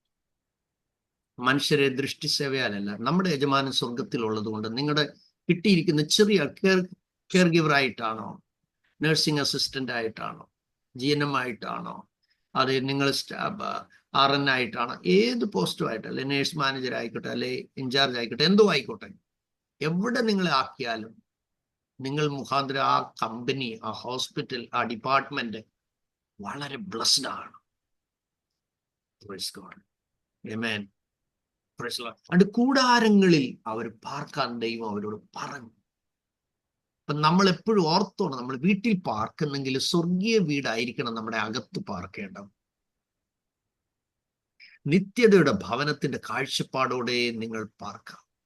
നിങ്ങൾ സഞ്ചരിക്കുന്ന വാഹനത്തിൽ ഇന്ന് കർത്താവ് വരിക, ഡ്രൈവ് ചെയ്യുമ്പോൾ കർത്താവ് എന്നാൽ എടുക്കപ്പെടുമല്ലോ.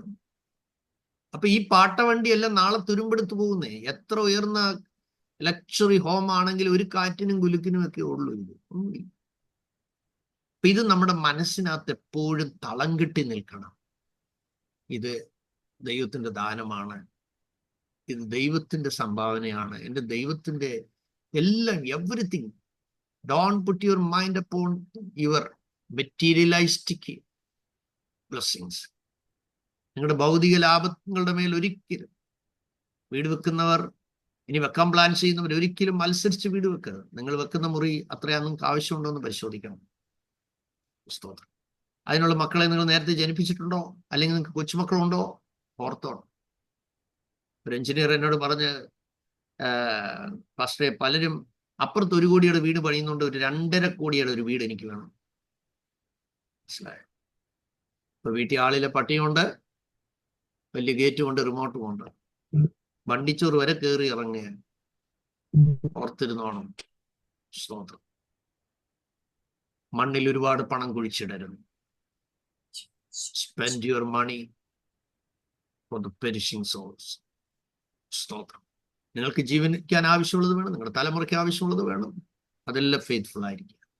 പക്ഷെ ഓർത്തിരിക്കണം, കൂടാരങ്ങളിൽ അവർ പാർത്തു. ഓക്കെ, അടുത്തത് നമ്മൾ കാണുന്നത് 9:1 മുതൽ 3 വരെ കാണുന്നത് യഹൂദന്മാർ അല്ലെങ്കിൽ ഇസ്രായേൽ ജനത അവരുടെ പാപങ്ങൾ ഏറ്റുപറയുന്ന ഭാഗങ്ങളാണ്.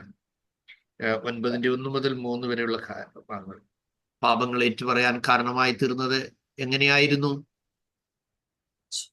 ദൈവത്തിന്റെ വചനം അവർ കേട്ട് കഴിഞ്ഞപ്പോഴാണ് അവർക്ക് പാപബോധം ഉണ്ടായത്. സൗരങ്ങളെ, നിങ്ങൾ ഒരിക്കലും ഒരു വൈകാരിക ഉണർവിലേക്ക് പോകുന്നതല്ല ഉണർവ്. പ്രത്യുത നിലനിൽക്കുന്ന ഉണർവാണ് നമുക്ക് ആവശ്യം. 2 പാട്ട് പാടി നമുക്ക് സന്തോഷം കൂടുമ്പോൾ സ്പീഡ് കൂടുമല്ലോ, കൈയടിയുടെ സ്പീഡൊക്കെ കൂടും. സ്തോത്രം.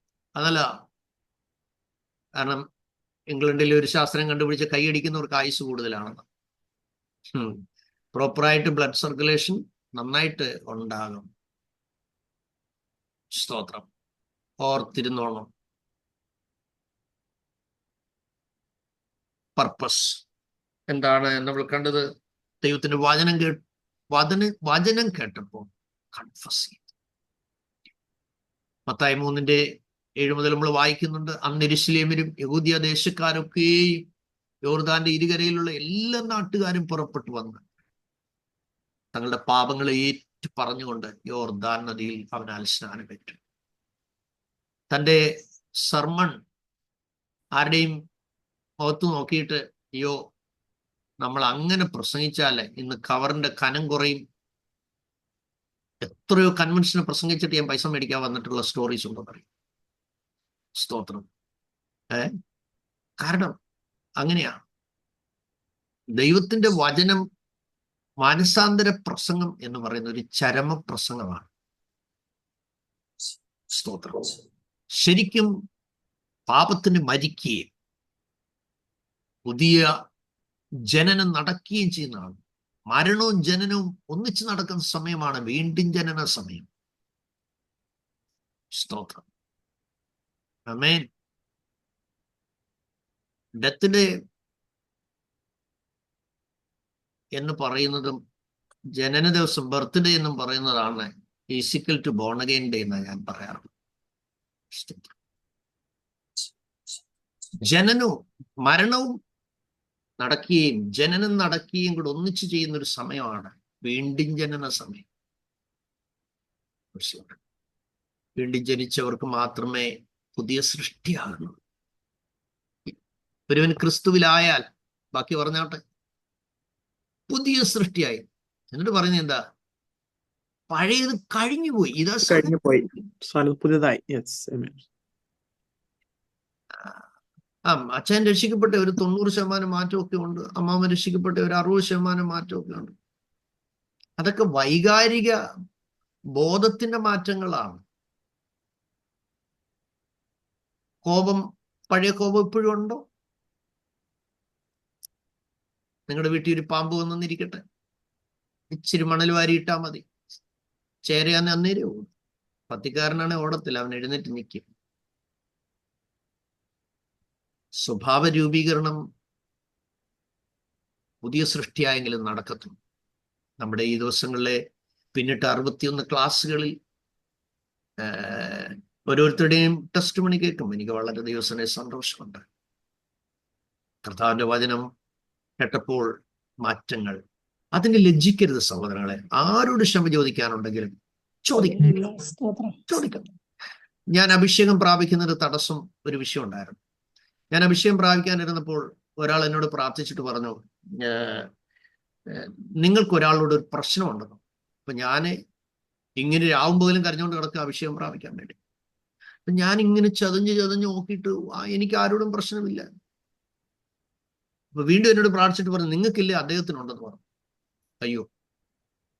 അപ്പൊ എന്നോട് പറഞ്ഞു, ഞാൻ ചോദിച്ച ആളാരാ എന്തോന്നൊന്നും വല്ലതും പ്രാർത്ഥിച്ചാൽ കിട്ടും. അതൊന്നും എന്നോട് ദൈവം പറയുന്നില്ല, നിങ്ങൾ കരഞ്ഞാൽ നിങ്ങൾക്ക് ബോധ്യമാവുന്നു.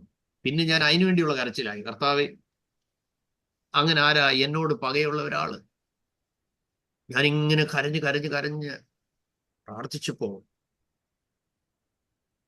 അന്ന് പ്രീ ഡിഗ്രി ആണല്ലോ, ഇന്നാണല്ലോ +2. ട്യൂട്ടോറി കോളേജിൽ പഠിക്കുമ്പോൾ ഞാനും എൻ്റെ ക്ലാസ്മേറ്റുമായ ഒരു പ്രശ്നം ഉണ്ടായത് ഓർമ്മ വന്നു. അവൻ ആ ദേശം വിട്ടുപോയി, ഇൻസ്റ്റിറ്റ്യൂട്ട് വിട്ടുപോയി. അപ്പോൾ എൻ്റെ ഉള്ളിൽ ഹേമം ഉണ്ടായി, നീ അവനെ പോയി കാണണം.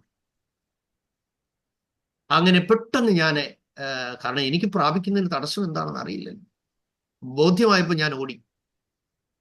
അദ്ദേഹം പഠിക്കുന്ന വേറൊരു പാരൽ കോളേജ് ചെന്ന് പ്രിൻസിപ്പളിനോട് പറഞ്ഞു, സാറേ എനിക്ക് ഇന്നരെ കാണണം. എന്താ കാര്യം? ഞാൻ പറഞ്ഞു, സാറേ അത്യാവശ്യമാണ്, കാണണം.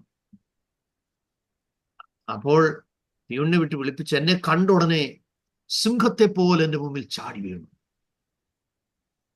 എന്നെ അന്നേരം ഉപദ്രവിക്കണം.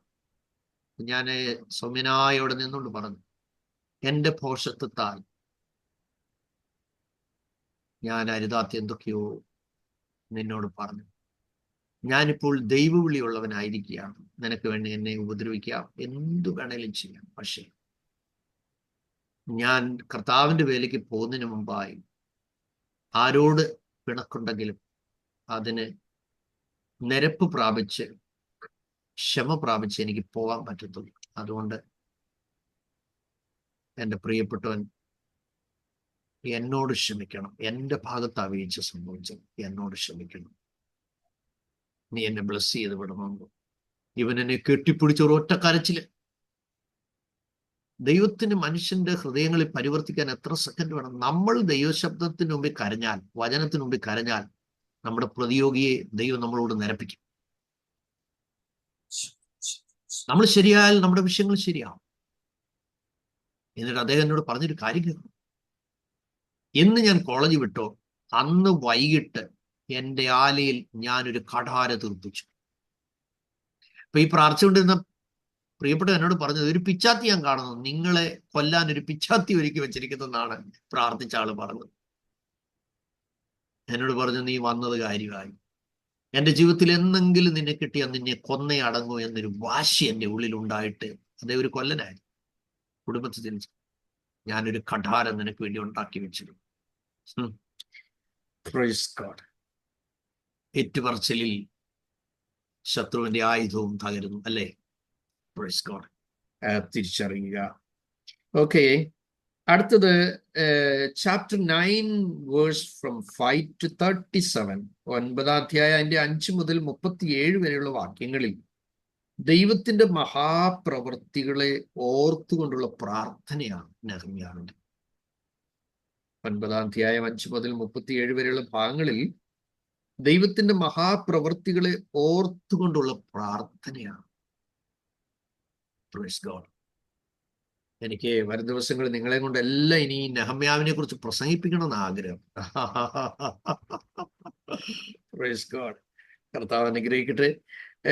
നെക്സ്റ്റ്, അടുത്തത് 9ാം അധ്യായം അതിന്റെ 38 മുതൽ 9ാം അധ്യായം 38 മുതൽ 10ാം അധ്യായം 39 വരെയുള്ള ഭാഗങ്ങൾ. 9ാം അധ്യായം 38 മുതൽ 10ാം അധ്യായം 39 വരെയുള്ള ഭാഗങ്ങൾ എഴുതപ്പെട്ട ഒരു ഉടമ്പടിയാണ് കാണുന്നത്. ചില ഉടമ്പടികൾ നമ്മളവിടെ കാണും. ഓക്കെ, അടുത്ത 11ാം അധ്യായം 1 മുതൽ 36 വരെയുള്ള വാക്യങ്ങളിൽ യെരുശലേമിലും യഹൂദ്യയിലും പുതിയ നിവാസികൾ അവിടെ സെറ്റിൽ ആകുന്നതിനെ കുറിച്ചുള്ള കാര്യങ്ങൾ. പുതിയ ആളുകൾ.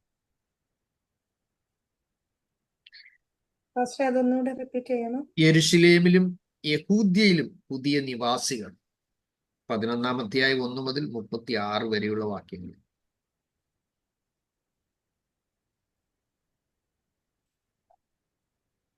അടുത്ത 12ാമത്തെ അധ്യായം 1 മുതൽ 26 വരെ കാണുന്നത് ലേവ്യരുടെയും പുരോഹിതന്മാരുടെയും പട്ടികയാണ്. ലേവ്യരുടെയും പുരോഹിതന്മാരുടെയും പട്ടികയാണ്.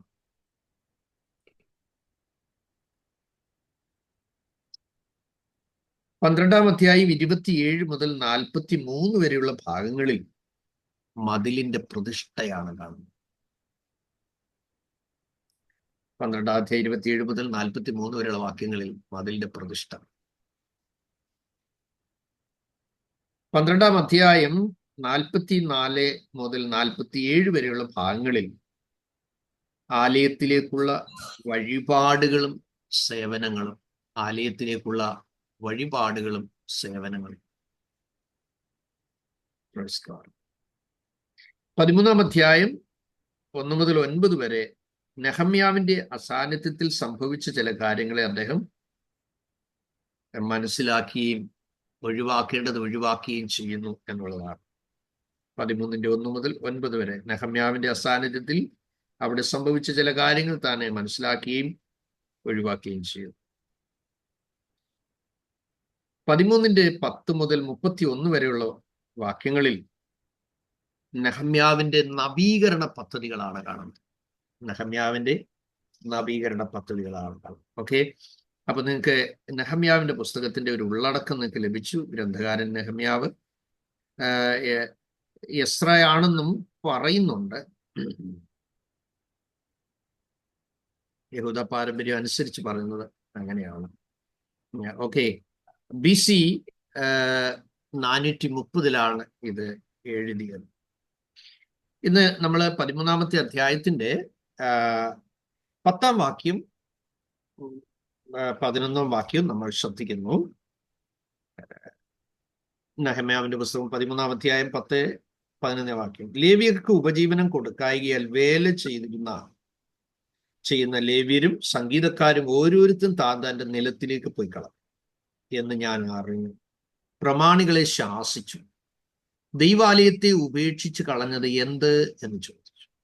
അവരെ കൂട്ടി വരുത്തി അവരുടെ സ്ഥാനത്ത് നിർത്തി. അവിടെ നിങ്ങൾ വരയിടണം. ദൈവാലയത്തെ ഉപേക്ഷിച്ച് കളഞ്ഞ എന്ത് എന്നൊരു ചോദ്യം ചോദിച്ചിട്ട് താൻ പറയുകയാണ്, അവരെ കൂട്ടി വരുത്തി അവരുടെ സ്ഥാനത്ത് നിർത്തി. സഹോദരങ്ങളെ, ശുശ്രൂഷ നഷ്ടപ്പെട്ടു പോയവരെ യഥാസ്ഥാനപ്പെടുത്തുന്നതിനെ കുറിച്ചാണ് നാം അവിടെ കാണുന്നത്.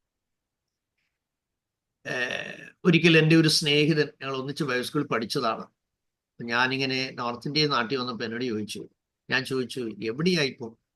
ഞാൻ സുവിശേഷ വേലയൊന്നും ചെയ്യുന്നില്ല, ഇപ്പൊ കയ്യാലകെട്ട് കിടക്കുക. എനിക്ക് ഭയങ്കര വേദനയായി. ഞാൻ പിടിച്ചോണ്ട് വന്നു. ഞാൻ കയ്യാലകെട്ടിന്റെ പുറകെ പോയോ? ബൈബിൾ സ്കൂളിൽ പഠിച്ചു. എന്നാ പിന്നെ എന്നാ ചെയ്യുന്ന? ഒരുമിച്ച് കുറേ നേരം കരഞ്ഞു, പ്രാർത്ഥിച്ചു. ഇന്ന് അദ്ദേഹം ഒരു പ്രസ്ഥാനത്തിന്റെ ഡിസ്ട്രിക്ട് പാസ്റ്ററാണ്. സ്തോത്രം. അപ്പോൾ ദൈവം വിളിച്ച വിളി മനസ്സിലാക്കിയിട്ടും ചില പ്രത്യേക സാഹചര്യങ്ങളിൽ പാളിച്ച പറ്റിയവർ, വീഴ്ച സംഭവിച്ചവർ, പലരാലേറ്റ മുറിവുകൾ നിമിത്തം ശുശ്രൂഷ വേണ്ട എന്ന് വിചാരിച്ച് ഒഴിഞ്ഞു മാറി, അല്ലെങ്കിൽ ജീവിതത്തിൽ വന്ന പിന്മാറ്റം, ജീവിതത്തിൽ വന്ന ട്രാജഡി, ജീവിതത്തിൽ വന്ന തകർച്ചകൾ നിമിത്തം കർത്താവിന്റെ വേല വേണ്ട എന്ന് പറഞ്ഞ് ഒഴിഞ്ഞു മാറി നിൽക്കുന്ന ധാരാളം ആളുകൾ അന്നുമുണ്ട്, ഇന്നുമുണ്ട്. ഇവിടെ ദൈവാലയത്തിൽ സംഗീതത്തിന്റെ ഒരു ടീം ഉണ്ടായിരുന്നു, ശുശ്രൂഷകരായ ഒരു ടീം ഉണ്ടായിരുന്നു. അവരെല്ലാം കളഞ്ഞിട്ട് പോയി. കർത്താവിന്റെ വേലയെക്കുറിച്ചുള്ള ഒരു കാലത്തുണ്ടായിരുന്ന കാഴ്ചപ്പാട് പ്രതിസന്ധികൾ വന്നപ്പോൾ അവർ വിട്ടുകളഞ്ഞു. എന്നാൽ നെഹമ്യാവിന്റെ കാഴ്ചപ്പാട് നിങ്ങൾ ചിന്തിച്ച്, വിളിക്കപ്പെട്ടവനെ പ്ലേസ്മെന്റ് ചെയ്യണമെന്ന് തീരുമാനിച്ചു. ദൈവം ഒരിക്കൽ ഉപയോഗിച്ചവർ ഇനി നിരാശരായി ഇരിക്കാൻ പാടില്ല. I must bring them back to the Lord. ദൈവത്തിന്റെ സന്നിധിയിലേക്ക് തിരിച്ചു കൊണ്ടുവരാൻ തീരുമാനിച്ചു. ന്യൂ ടെസ്റ്റമെന്റിൽ നിന്ന് പലരുണ്ട്. അതിൽ ഒരു കഥാപാത്രത്തെ കുറിച്ച് നമുക്ക് ചിന്തിക്കാം. പത്രോസ് തന്റെ സഹോദരനായ അന്ത്രിയാസാണ് യേശുവിന്റെ അരികിൽ കൊണ്ടുവന്ന് പരിചയപ്പെടുത്തുന്നു. അന്ത്രിയാസ് പറഞ്ഞതാ, ന്യായപ്രമാണ പുസ്തകത്തിൽ എഴുതിയിരിക്കുന്ന ക്രിസ്തുവിനെ ഞങ്ങൾ കണ്ടെത്തിയിരിക്കുകയാണ്. അത് നസ്രയത്തിലെ യോസഫിന്റെ മകനായ ക്രിസ്തുവാണ്, യേശുവാണ്. നീ വാടാ. നമ്മുടെ നാടൻ ഭാഷയിൽ അങ്ങ് പറയാം, നീ എൻ്റെ കൂടെ ഒന്ന് വാ, നമുക്കൊന്ന് പോയി കാണാം. കർത്താവ്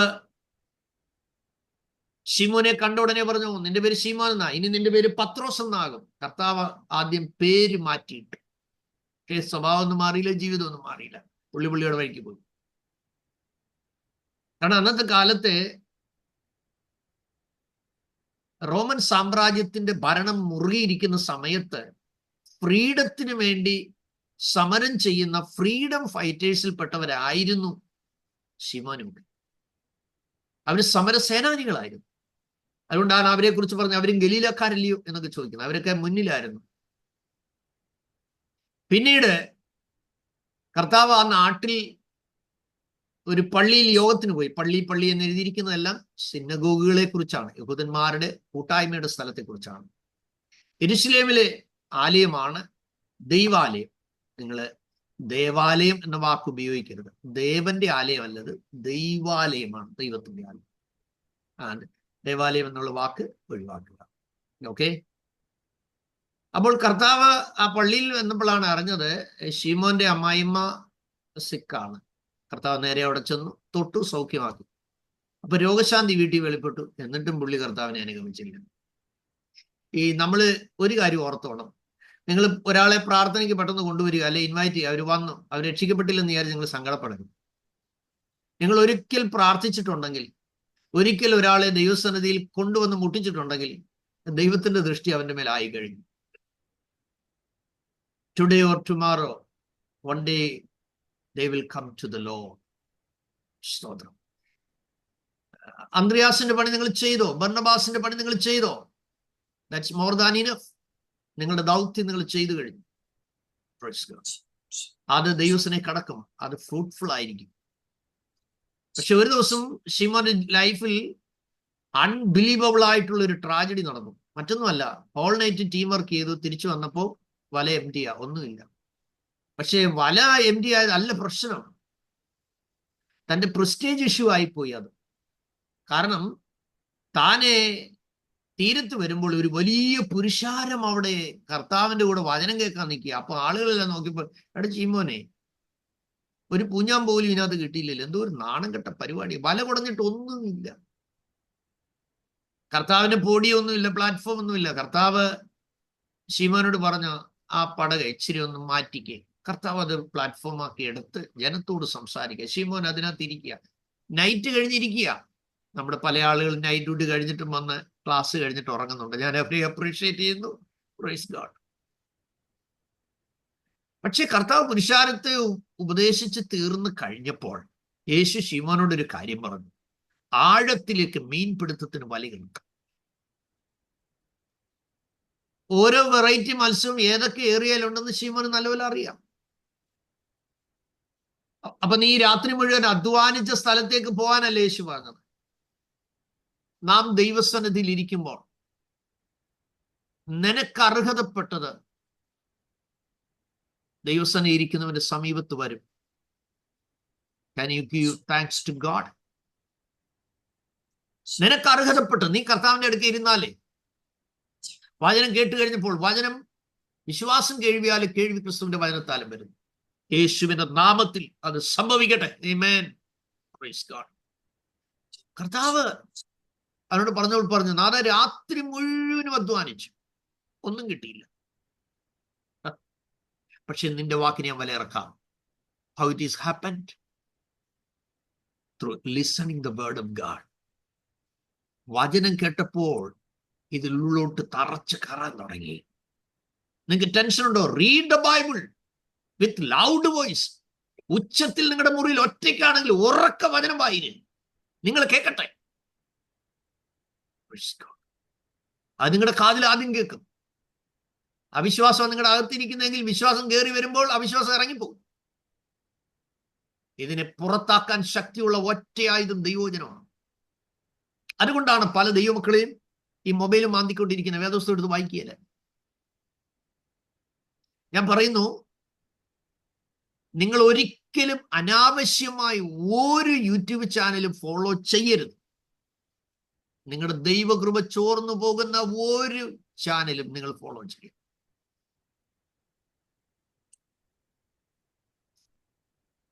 വളരെ വളരെ വളരെ സൂക്ഷിക്കേണ്ട കാര്യം പറഞ്ഞു. ക്രിസ്തുയേശുവിൽ വളർച്ച ആഗ്രഹിക്കുന്നെങ്കിൽ തെറ്റായ ഇൻഫർമേഷൻസ് കേൾക്കാൻ നിങ്ങൾ പോകരുത്. വീഴ്ച കേൾക്കാനും താഴ്ച കേൾക്കാനും അതിന്റെ കമന്റുകൾ കേൾക്കാനും. Don't spend your precious time, because time is precious. വെള്ളക്കാര് പറയും ടൈം ഇസ് മണി. പക്ഷെ ഷാജി മാത്യുടോൺ പറയും ടൈം ഇസ് സോൾസ്. ആമേൻ. ആരോഗ്യമൊന്നും ഉണ്ടായിട്ടല്ല ഞാൻ നിങ്ങളോട് ഈ 62ാമത്തെ പ്രസംഗം പ്രസംഗിക്കുന്നത്. എന്ന് ഞാൻ അരമണിക്കൂറോളം ചൂടുവെള്ളത്തിനകത്ത് ഇറങ്ങി ഇരുന്നിട്ടാണ് ഞാൻ വന്ന് ഈ മെസ്സേജ് പറയുന്നത്. കാരണം നിങ്ങൾക്കറിയാലോ, എനിക്കൊരു കിഡ്നി അവിടെ, അത് ഭയങ്കര പ്രയാസമാണ് എനിക്ക് പലപ്പോഴും. But I am happy in the Lord. ഇത്രയും പേര് ദൈവത്തിന്റെ വചനം പഠിക്കാൻ ആഗ്രഹിക്കുന്നല്ലോ. സ്തോത്രം. അപ്പോൾ ശിമോനെ വല നിറഞ്ഞു, 2 പടകം നിറഞ്ഞു. താൻ യേശുവിന്റെ കാലെ വീഴുന്നു. നിങ്ങൾ നോക്കിക്ക്, പാപബോധം ഉണ്ടായത് എവിടെയാ? നടന്നിട്ടില്ലാത്തൊരു കാര്യം നടന്നപ്പോൾ. മുക്കുവിനെ സംബന്ധിച്ച് മീൻപിടുത്തം വലിയൊരു സംഭവമാണോ? അല്ല. ചാകരയൊന്നും വലിയ വിഷയമാണ്. അതിൽ കവിഞ്ഞൊരു പ്രവൃത്തി. അപ്പൊ നിങ്ങൾ മനസ്സിലാക്കണം, ഒരാൾ ദൈവത്തെങ്കിലേക്ക് തിരിയണമെങ്കിൽ അവരുടെ കൺസെപ്റ്റിൽ ചില കാര്യങ്ങളുണ്ട്. അത് നിങ്ങൾ ബിലീവ് ചെയ്യുന്ന ആയിരിക്കത്തില്ല, നിങ്ങൾ ഡിസൈഡ് ചെയ്യുന്ന ആയിരിക്കത്തില്ല, നിങ്ങൾ ഇമാജിൻ ചെയ്യുന്ന ആയിരിക്കത്തില്ല, നിങ്ങൾ ടാർഗറ്റ് ചെയ്തിരിക്കുന്ന ആയിരിക്കത്തില്ല. സോ ഇന്ന് നമ്മൾ അവസാനം പഠിച്ച ഇന്നത്തെ തലമുറ ആദ്യം പഠിച്ചുകൊണ്ട് നടക്കുന്ന കാലമാണ്. കാരണം എല്ലാം വിരൽ തുമ്പിൽ ജ്ഞാനം വന്ന് നിറഞ്ഞു കഴിഞ്ഞു. അപ്പൊ എങ്ങനെ അവർക്ക് അവയർനെസ് കൊടുക്കണമെന്ന് പോലും നമുക്കറിയില്ല. അപ്പൊ അവര് ദൈവസ്ഥനെ വെക്കുന്ന ചോദ്യങ്ങൾ കാണും. അതിന് നമ്മൾ തുടുപ്പെടുത്ത് അടിക്കാൻ നിന്നാലൊന്നും ആൻസർ ആകത്തില്ല. നിന്നെ ദൈവം തട്ടിക്കളയും. ദൈവസ്ഥനെ വന്നില്ലെങ്കിൽ ഭീഷണിപ്പെടുത്തലൊന്നും നടക്കത്തില്ല. Love them, accept them. അറിയാത്തതിനൊന്നും പൊട്ട മറുപടി കൊടുക്കരുത്. പിള്ളേരോട് കള്ളത്തരം ഒരിക്കലും പറയരുത്. എല്ലാവരും സത്യം പറയാൻ പോകണ്ട, മിണ്ടായിരിക്കും. സ്തോത്രം. അവിടെ എന്താ സംഭവിച്ചത്? യേശുവിന്റെ കാൽക്കൽ വീണു. അന്ത്രയാസേ, നീ നാളുകളായില്ലേ യേശുവിന്റെ അരികിൽ അവൻ വരാഞ്ഞിന് ദുഃഖിച്ചിട്ട്? യേശുവിന്റെ അരികിൽ ഒരിക്കൽ കൊണ്ടുവന്ന് മാറ്റമൊന്നും കാണാൻ ദുഃഖിച്ചില്ലേ? ഇപ്പോഴെന്തോ എങ്ങനെയുണ്ട്? കർത്താവിന്റെ വനത്തിൽ എന്താ പറയുന്നത്? ഞാൻ പാപിയായ മനുഷ്യനാകുന്ന എന്നെ വിട്ടുപോകണമേ. യേശു പറഞ്ഞു എന്താ? Don't worry, from today you will become A fishers of men. ഇന്നു മുതൽ നീ മനുഷ്യരെ പിടിക്കുന്നവനാകും. എത്ര പ്രഷ്യസ് ആയിട്ടുള്ള ഒരു ഗോൾഡൻ പ്രോമിസ് ആണ് നോക്കി. നീ ഇന്നു മുതൽ മനുഷ്യരെ പിടിക്കുന്നവനാകും. സാക്ഷാൽ പെന്തക്കോസ്ത് നാളിൽ 3000 പേരെ ഒറ്റ വലയ്ക്ക് പിടിച്ചില്ലേ? It's a wonderful proposal, but listen to me carefully. ശിമോനെ മുന്നോട്ട് പോയപ്പോൾ കർത്താവ് ഒത്തിരി സ്നേഹിച്ചു ശിമോനെ. പ്രാർത്ഥിക്കാൻ എപ്പോ പോയാലും ശിമോനെയും കൂട്ടിക്കൊണ്ടു പോകും. മറുരൂപമലയിൽ തേജസ് കാണിച്ച് ശിമോനെയാണ്.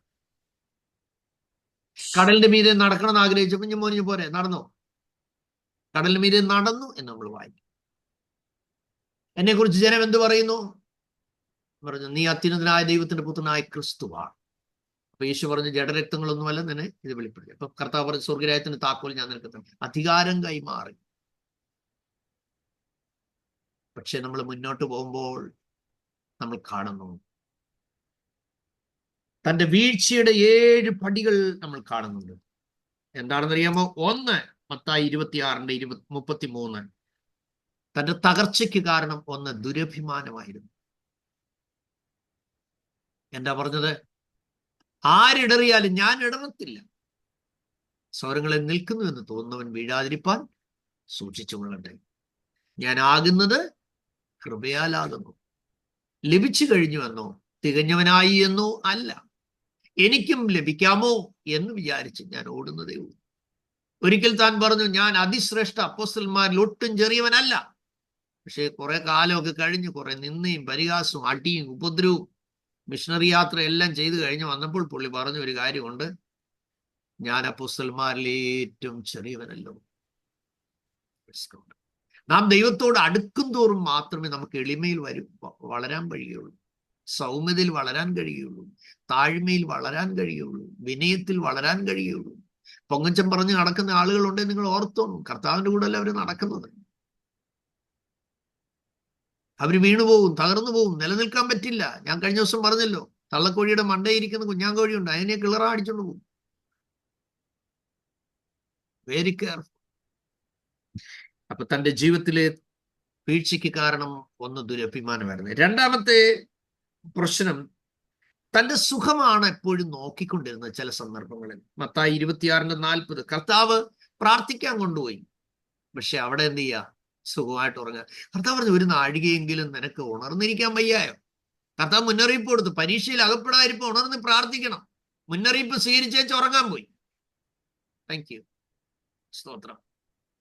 അവർ ഉറങ്ങുന്നത് കണ്ടു. പത്രോസിനോട് ചോദിക്കുകയാണ്, എന്നോട് കൂടെ ഒരു നാഴിക, അമേൻ, താങ്ക് യു ഷിബ, അമേൻ, ഒരു നാഴിക പോലും ഉണർന്നിരിപ്പാൻ എനിക്ക് കഴിഞ്ഞില്ല. നോക്കിയേ, നമ്മൾ സ്നേഹിക്കുന്ന ആളുകളെ നമുക്കൊരു വിഷയം വരുമ്പോൾ ഒന്ന് വിളിക്കുമ്പോൾ അവർക്ക് 1 മിനിറ്റ് കൊടുക്കാനില്ല. എന്തൊരു വേദനയാണ്.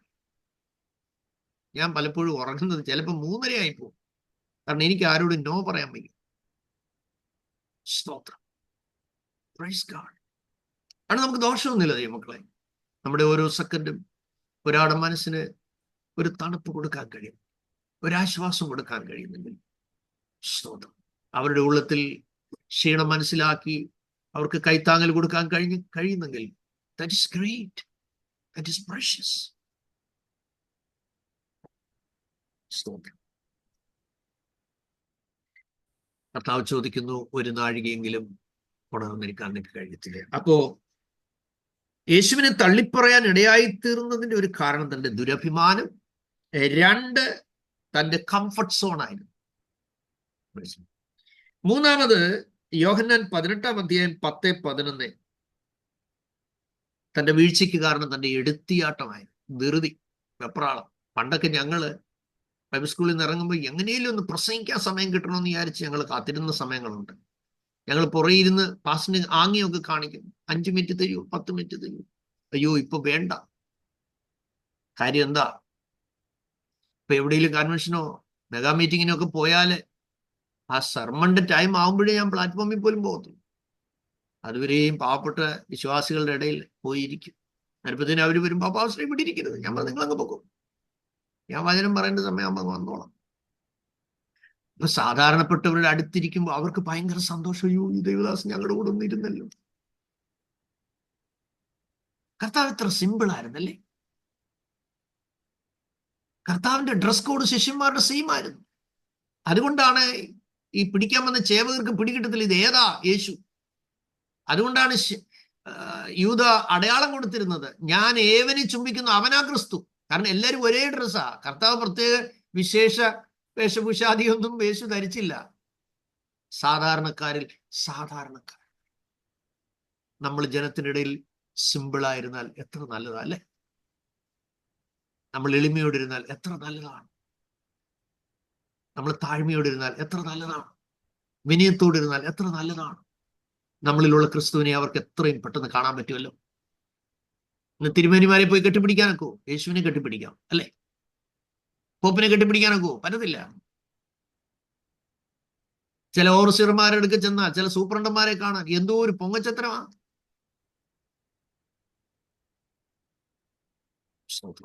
ഞങ്ങളുടെ ഒരു ഓവർസിയർ ഉണ്ടായിരുന്നു, പാസ്റ്റർ കെ എൻ തങ്കച്ചൻ, പ്രവൃത്തനായി. ഞാൻ ഓർക്കുന്നു, അദ്ദേഹം എന്നോട് ഒരുമിച്ച് 1 മാസം മിഷണറി പ്രവർത്തനത്തിനായിട്ട് ഞങ്ങളുടെ ഫീൽഡ് വിസിറ്റ് ചെയ്യാൻ വന്നപ്പോൾ ഞാൻ ചോദിച്ചു, വെച്ചാ ഹോട്ടൽ എടുക്കട്ടെ? എന്നോട് പറഞ്ഞു, ഷായി പാസ്റ്ററെ വേണ്ട. ഷായി പാസ്റ്റർ എവിടെയാണ് കിടക്കുന്നത്? ഞാൻ അവിടെ കിടന്നു. ആ 30 ദിവസവും ഞങ്ങള് ഒരേ സ്ഥലത്ത് പാവരിച്ച് ഞങ്ങൾ അവിടെ കിടന്നു.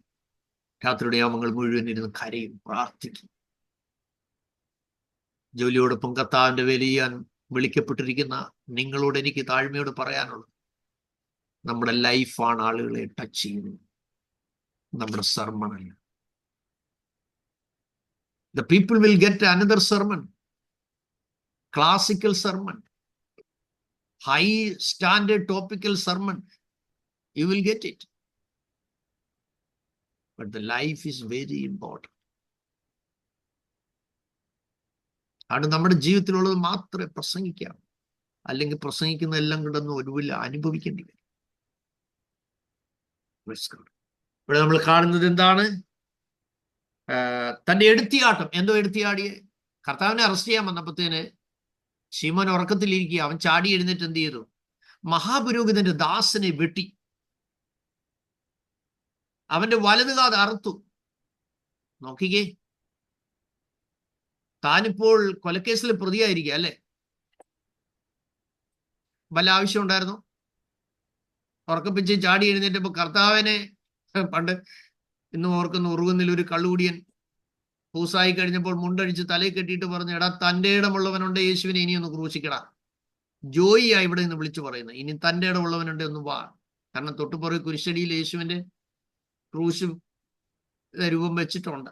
അപ്പൊ താൻ വിളിച്ചു പറയാ, ഇനി അന്നത്തെ കാലത്തൊക്കെ യേശുവിനെ ക്രൂശിച്ചു. ജോയിയാ വിളിച്ചു പറയുന്നത്, തൻ്റെ ഇടമുള്ളവനുണ്ടെങ്കിൽ ഇനി യേശുവിനെ ക്രൂശിക്കും.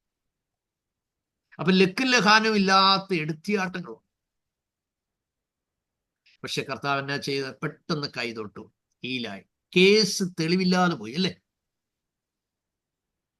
ഞാൻ ചോദിക്കുന്നു, നമ്മുടെ അബദ്ധങ്ങളിൽ എത്രയോ സന്ദർഭങ്ങളിൽ കർത്താവ് തെളിവ് നശിപ്പിച്ച് വിട്ടു കാണും.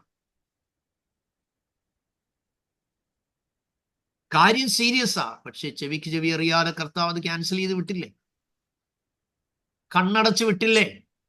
എത്ര പേർക്ക് കർത്താവിന് നന്ദി പറയാൻ പറ്റും ഇന്ന് രാത്രിയിൽ ഈ ക്ലാസ്സിൽ? യെസ്, തന്റെ എടുത്തിയാട്ടം. നാലാമത്തെ തന്റെ വീഴ്ചയ്ക്ക് കാരണം അകലം വിട്ടുള്ള അനുഗമിക്കലായിരുന്നു. 26-ാം അധ്യായം മത്തായി 26:58. അകലം വിട്ട് അനുഗമിക്കുന്ന ക്യാരക്ടർ. അവനെന്തോ ഭവിക്കും എന്ന് വിചാരിച്ച് പുറകെ ഇങ്ങനെ അകലം വിട്ടു. സഹോദരങ്ങളെ, 2 തോണിയിൽ നമ്മൾ കാല് വെക്കരുത്. യഹോവ ദൈവമെങ്കിൽ അവനെ സേവിപ്പിക്കുന്ന ഏലിയാവ് പറഞ്ഞ വാക്ക് ഓർക്കുക. 5-ാമത്തെ തന്റെ വീഴ്ചയ്ക്ക് കാരണം ഈവിൾ അസോസിയേഷൻ ആയിരുന്നു. പാടില്ലാത്തടുത്ത് പോയി ഇരുന്നു. ഒരു ദൈവത്തിന് ഇരിക്കാൻ പാടില്ലാത്തടുത്ത് ഇരിക്കരുത് കേട്ടോ. Very careful. ജോലി കഴിഞ്ഞാൽ വീട്ടിൽ വരണം. അനാവശ്യമായ കമ്പനി കൂട്ടാൻ വിളിച്ചാലും പറയണം, I am busy with my family. ഫാമിലിക്ക് പ്രയോറിറ്റി കൊടുക്കുന്ന ഒരു കാര്യം കേട്ടാൽ പിന്നെ വിളിക്കുന്ന ആളും ഇഗ്നോർ ചെയ്യും. കാരണം ഫാമിലി ഈസ് വെരി ഇമ്പോർട്ടൻറ്റ്. നിങ്ങളുടെ വൈഫിന് ടൈം കൊടുക്കണം, നിങ്ങളുടെ കുഞ്ഞുങ്ങൾക്ക് സമയം കൊടുക്കണം. Praise God. Evil association, John chapter 18:18. അവിടെ കാണുന്നു, ചേവകരുടെ നടുവിൽ, യേശുവിനെ കൊല്ലാൻ ആഗ്രഹിക്കുന്ന നടുവിൽ പുള്ളി പോയിരിക്കുക. അത് തന്റെ വീഴ്ചയ്ക്കുള്ള പകർച്ചയായിരുന്നു.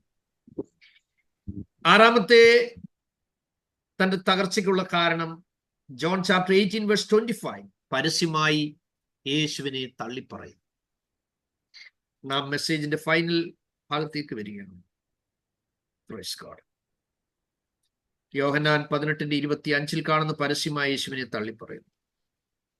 7-ാമത്തെ തന്റെ തകർച്ചയ്ക്ക് കാരണം മർക്കോസ് 14:70-71 ഭാഗങ്ങളിൽ കാണുന്നത് യേശുവിനെ രാഗാൻ തുടങ്ങി പരസ്യമായി. നാം ചിന്തിച്ചു വരുന്നത് മിനിസ്ട്രി നഷ്ടപ്പെട്ടവര്, പിന്മാറ്റത്തിൽ പോയവരെ തിരിച്ചു കൊണ്ടുവരണം എന്നുള്ള ചിന്തയോടുള്ള ബന്ധത്തിലാണ് നമ്മൾ ഇത്രയും കാര്യങ്ങൾ ഡിസ്കഷൻ ചെയ്തത്. അപ്പോൾ നിങ്ങൾ നോക്കുക, ദുരഭിമാനം, സുഖസൗകര്യം നോക്കി, എടുത്തിയാട്ടം, അകലം വിട്ടുള്ള അനുഗമിക്കൽ, തെറ്റായ കൂട്ടുകെട്ടിനകത്ത് പോയി ഇരുന്നു, പരസ്യമായി തള്ളിപ്പറയുന്നു, പ്രാകുന്നു. ഇത്രയും കാര്യങ്ങൾ, നിങ്ങളൊരു ഗുരുവാണെന്ന് ഇരിക്കട്ടെ, ഇത്രയും കാര്യങ്ങൾ നിങ്ങളോട് ചെയ്ത ആളിനെ നിങ്ങൾ ഇനി അക്സെപ്റ്റ് ചെയ്യുമോ? ഏതെങ്കിലും ഒരു പ്രസ്ഥാനം അക്സെപ്റ്റ് ചെയ്യുമോ?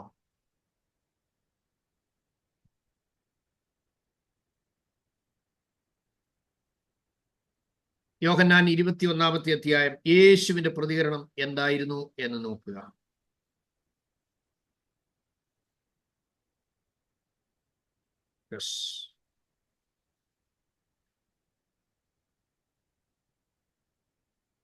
നമ്മൾ കാണുന്നത് ആ അധ്യായത്തിൽ വിശന്ന വയറിന് ഭക്ഷണവും കുളിരുന്ന ശരീരത്തിന് കനലും ഒരുക്കി യേശു അവരെ ഇൻവൈറ്റ് ചെയ്യുന്നു. പിന്മാറ്റക്കാർക്ക് ബ്രേക്ക്ഫാസ്റ്റ് കൊടുത്ത് യേശു അക്സെപ്റ്റ് ചെയ്യുന്നു അതിനർത്ഥം. 153 വലിയ മീനെ അവർ പിടിച്ചു. 21-ാം അധ്യായം യോഹന്നാൻ 11-ാം വാക്യം. കർത്താവ് എല്ലാം ക്ലാരിഫൈ ചെയ്ത് കൊണ്ടുവന്നിട്ട് ശീമോനെ മടക്കി വരുത്തുന്നു. നോക്കുക, നീ മീനും പിടിക്കാനല്ലേ പോയത്, എന്നാ പിടിച്ചോ. യേശുവിന്റെ ഒറ്റ വാക്കിൽ വലിയ 153 വലിയ മീൻ നിറഞ്ഞ വല കരയ്ക്ക് വലിച്ചു കയറ്റി. അത്ര വളരെ ഉണ്ടായിരുന്നിട്ടും വല കീറിയില്ല. ദൈവം തരുന്ന നന്മയൊന്നും നഷ്ടമാകുകയില്ല, കീറാൻ സമ്മതിക്കില്ല കേട്ടോ. ദൈവം തരുന്ന നിറവുണ്ടല്ലോ, അത് നിനക്ക് മാത്രമുള്ളതാണ്.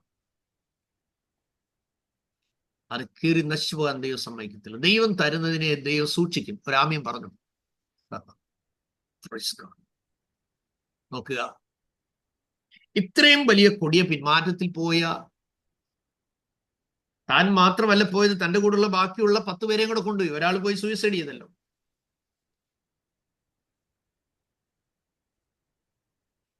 നെഹമ്യാവ് ആലയത്തിൽ ശുശ്രൂഷിച്ചവർ ദൈവത്തിൽ അന്യപ്പെട്ടു പോയപ്പോൾ അവരെ തിരിച്ചുകൊണ്ടു. നിങ്ങളുടെ കണ്ണും ദൃഷ്ടിയിൽ എവിടെയെങ്കിലും ഒരിക്കൽ ദൈവം ഉപയോഗിച്ച ആളുകൾ ശുശ്രൂഷയില്ലാതെ തകർന്ന അവസ്ഥയിൽ കിടക്കുന്നെങ്കിൽ, pray for them, visit them, encourage them, bring back to the God's ministry. Shall we pray?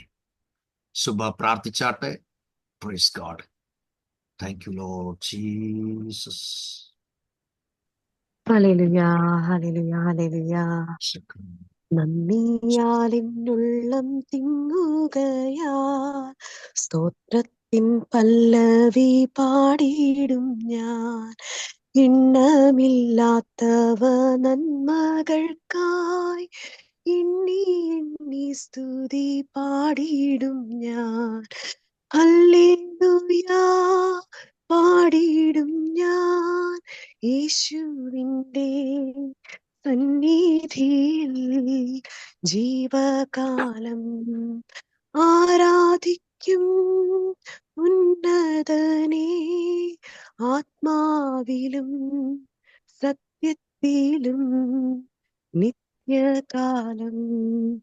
കർത്താവറിയാതെയില്ല ഒന്നും ജീവിതയാത്രയിൽ ചൊല്ലുവാനായി. നേരിടും ശോധനാവേളകളിൽ നീക്കുപൊക്കി പുലർത്തിയിടും താൻ. ഹല്ലേലൂയാ പാടിയിടും ഞാൻ യേശുവിൻ്റെ സന്നിധിയിൽ ജീവകാലം. ആരാധിക്കും ഉന്നതനെ ആത്മാവിലും Jesus. സത്യത്തിലും നിത്യകാലം.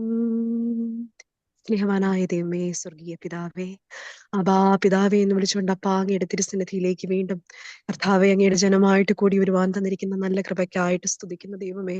കർത്താവെ, കാൺമീൻ നാം ദൈവമക്കൾ എന്ന് വിളിക്കുവാൻ പിതാവ് ഞങ്ങൾക്ക് എത്ര വലിയൊരു കൃപയാണ് ഞങ്ങളോട് കാണിച്ചിരിക്കുന്നത്.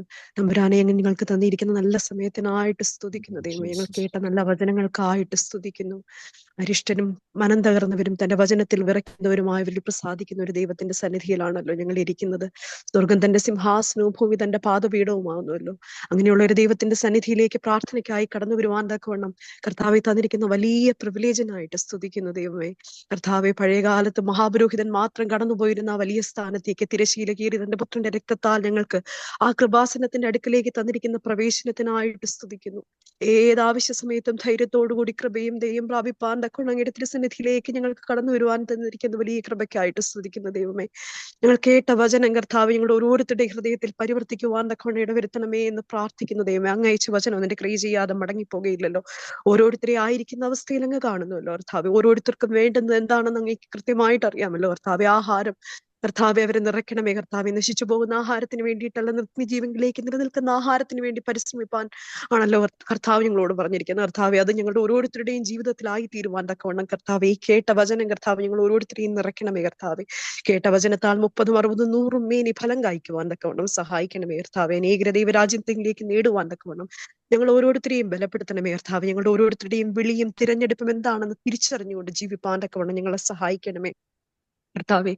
നെഹമ്യാവിന്റെ പുസ്തകത്തിൽ ഞങ്ങൾ കാണുന്നത് പോലെ കർത്താവെ, ദൈവവചനം കേട്ടപ്പോൾ പാപത്തെക്കുറിച്ചും നീതിയെക്കുറിച്ചും ന്യായവിധിയെക്കുറിച്ചും ബോധമുണ്ടായ ജനം അവർ മാനസാന്തരപ്പെട്ട് പ്രാർത്ഥിക്കുകയും കർത്താവെ അവരെ മടക്കി വരുത്തുകയും ചെയ്യുന്ന ഒരു ദൈവത്തെ ഞങ്ങൾ കാണുന്നുണ്ടല്ലോ. അങ്ങയുടെ പുത്രന്റെ രക്തത്താൽ ഞങ്ങളെ നീതീകരിക്കുകയും ഞങ്ങൾ പാപമേറ്റു പറയുമ്പോൾ ഞങ്ങളെ ശുദ്ധീകരിച്ച് ഞങ്ങളെ നീതീകരിക്കാമെന്നുള്ള അങ്ങയുടെ വാഗ്ദാനത്തിനായിട്ട് സ്തുതിക്കുന്ന ദൈവമേ. കർത്താവെ, ഞങ്ങളല്ല ഇനി ജീവിക്കുന്നത് ക്രിസ്തുവാകുന്നു എന്ന് ഞങ്ങൾ വചനത്തിലൂടെ തിരിച്ചറിയുന്നു. ഞങ്ങൾ ഓരോരുത്തരും പുതിയ സൃഷ്ടികളാക്കി തീർത്തിരിക്കയാൽ സ്തുതിക്കുന്ന ദൈവമേ. ഇനി ഞാനല്ല, ക്രിസ്തു അത്രേ എന്നിൽ ജീവിക്കുന്നു. ഞങ്ങളായിരിക്കുന്നത് കൃപയാലെയാകുന്നു എന്നുള്ള തിരിച്ചറിവ് ഞങ്ങൾക്ക് ഓരോരുത്തർക്കും നൽകുന്നതിനായിട്ട് സ്തുതിക്കുന്നു. ഞങ്ങൾ ഉറച്ചു നിന്നാൽ ഒരു ശ്വാസം മാത്രമാകുന്നുവല്ലോ കർത്താവെ. കഴിയുമെങ്കിൽ വൃതന്മാരെ കൂടി തെറ്റിച്ചു കളയുന്ന ഒരു ശക്തി വ്യാപരിക്കുന്ന ഈ ലോകത്ത് ഞങ്ങൾ ജീവിക്കുമ്പോൾ കർത്താവെ, ഞങ്ങൾ ലഭിച്ചതല്ലാതെ എന്തുള്ളൂ എന്നുള്ള ഒരു ബോധ്യത്തോടു കൂടി ജീവിപ്പാൻ തക്കവണ്ണം ഞങ്ങൾ ഓരോരുത്തരെയും സഹായിക്കണമേ എന്ന് പ്രാർത്ഥിക്കുന്നു കർത്താവെ. കർത്താവെ, അങ്ങയുടെ വിളിയിൽ നിന്ന് മാറി നടക്കുന്നവരെ കർത്താവ് ഞങ്ങളുടെ ദൃഷ്ടിയിൽ കാണുമ്പോൾ നെഹമ്യാവ് ചെയ്തതുപോലെ അവരെ കൂട്ടി വരുത്തുവാൻ തക്കവണ്ണം, അവരെ തിരിച്ച് യഥാസ്ഥാനപ്പെടുത്തുവാൻ തക്കവണ്ണം ഞങ്ങൾക്കും കൃപ തരണമേ എന്ന് പ്രാർത്ഥിക്കുന്നു കർത്താവെ. അങ്ങ് വിളിച്ച അനേകരുണ്ടല്ലോ കർത്താവെ. കർത്താവെ, ഞങ്ങളുടെ മുൻപിൽ അങ്ങ് എത്തിക്കണമെന്ന് ആഗ്രഹിക്കുന്ന ഓരോരുത്തരെയും കർത്താവെ ഞങ്ങളുടെ മുൻപിൽ എത്തിക്കുകയും കർത്താവ് അങ്ങയുടെ വാതിലുകൾ ഞങ്ങൾക്ക് മുമ്പിൽ തുറക്കുകയും അവരുടെ ഹൃദയങ്ങളെ ഞങ്ങൾക്ക് മുമ്പിൽ തുറക്കുകയും ചെയ്യണമേ എന്ന് പ്രാർത്ഥിക്കുന്ന ദൈവമേ. വചനം സംസാരിച്ച് അങ്ങയുടെ ദാസനായിട്ട് സ്തുതിക്കുന്ന ദൈവമേ. കർത്താവ് നടത്തുന്ന വഴികൾക്കായിട്ട് സ്തുതിക്കുന്നു കർത്താവെ. ബലപ്പെടുത്തണമേ എന്ന് പ്രാർത്ഥിക്കുന്നു കർത്താവെ. ധാരാളമായിട്ട് അങ്ങയുടെ കൃപയാൽ നിറച്ചുകൊള്ളണമേ എന്ന് പ്രാർത്ഥിക്കുന്നു കർത്താവെ. അങ്ങയുടെ വചനം അയച്ച് സൗഖ്യമാക്കണമേ എന്ന് പ്രാർത്ഥിക്കുന്ന ദൈവമേ. കുടുംബമായിട്ട് അനുഗ്രഹിക്കണമേ സഹായിക്കണമേ കർത്താവ്. കുടുംബത്തിലുള്ള ഓരോരുത്തരെയും അങ്ങയുടെ പേരായി അങ്ങയുടെ തിരുസന്നിധിയിൽ സമർപ്പിച്ച് പ്രാർത്ഥിക്കുന്നു കർത്താവ്. അങ്ങയുടെ കൃപയും കൂട്ടും കാവലും നൽകി കർത്താവെ, അങ്ങ് ഉദ്ദേശിക്കുന്ന ലക്ഷ്യം കർത്താവെ പൂർത്തീകരിപ്പാൻ തക്കവണ്ണം കർത്താവ് ഏത് ഉദ്ദേശത്തോടു കൂടി അങ്ങയുടെ ദാസൻ അങ്ങ് ഭൂമിയിൽ ആക്കി വെക്കുന്നു അപൂർണമായിട്ടുള്ള ഉദ്ദേശം നിറവേറ്റപ്പെടുവാൻ തക്കവണ്ണം സഹായിക്കണമേ എന്ന് പ്രാർത്ഥിക്കുന്നു. കൂടി വന്നിരിക്കുന്ന ഓരോ ജനത്തെ അങ്ങയുടെ തിരുസന്നിധിയിൽ സമർപ്പിക്കുന്നു കർത്താവെ.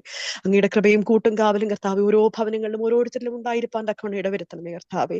ഞങ്ങൾ കേട്ട വചനങ്ങളെല്ലാം കർത്താവെ, അത് കേട്ടത് കർത്താവെ നഷ്ടപ്പെടുത്തി കളയാതെ ദൈവനാമ മഹത്വത്തിനായിട്ട് ഉപയോഗിപ്പാൻ തക്കവണ്ണം, ദൈവനാമം കർത്താവ് ഞങ്ങളിലൂടെ ഉയരുവാൻ തക്കവണ്ണം ഞങ്ങൾ ഓരോ ദിവസവും ക്രിസ്തുവിന്റെ തേജസ് കൂടുതൽ കൂടുതൽ പ്രകാശിപ്പിക്കുന്നവരായിട്ട്, ക്രിസ്തുവിന്റെ ക്യാരിയേഴ്സ് ഗ്ലോറി ക്യാരി ചെയ്യുന്നവരായിട്ട് ഞങ്ങൾ ഓരോരുത്തരെയും സഹായിക്കണമേ എന്ന് പ്രാർത്ഥിക്കുന്നു. ഞങ്ങൾക്ക് വേണ്ടി ജീവനവശനായ യേശുവിന്റെ നാമത്തിൽ അപേക്ഷിക്കുന്ന കൃപയോടെ കേൾക്കുമാറാകണമേ. ആമേൻ. അമേൻ അമേൻ. കർത്താവ് നിങ്ങളെല്ലാവരെയും അനുഗ്രഹിക്കട്ടെ. പ്രയത്നവുമായി പ്രാർത്ഥിക്കുന്ന എല്ലാവർക്കും നന്ദി പറയുന്നു. നമുക്ക് 4 സെന്റിന്റെ സ്പോൺസർഷിപ്പ് നമ്മുടെ വിദ്യാർത്ഥികളിൽ നിന്നുണ്ടായിട്ടുണ്ട്. ബാക്കി 18 സെന്റിന്റെ സ്ഥലത്തിന്റെ ക്രമീകരണങ്ങളൂടെ നമുക്കുണ്ടാകണം. നിങ്ങളുടെ പ്രാർത്ഥനയിൽ വിശേഷാൽ അത് ഓർക്കുകയും പരിശുദ്ധാത്മ നിങ്ങളെ നിർബന്ധിക്കുന്നെങ്കിൽ അതിൽ പങ്കാളിത്തം വഹിപ്പാനും വിശേഷാൽ ഓർപ്പിക്കുന്നു. ആശീർവാദം ഒരുമിച്ച് പറയാം. ജയ്മോൻ ആശീർവാദം പറഞ്ഞാട്ടെ.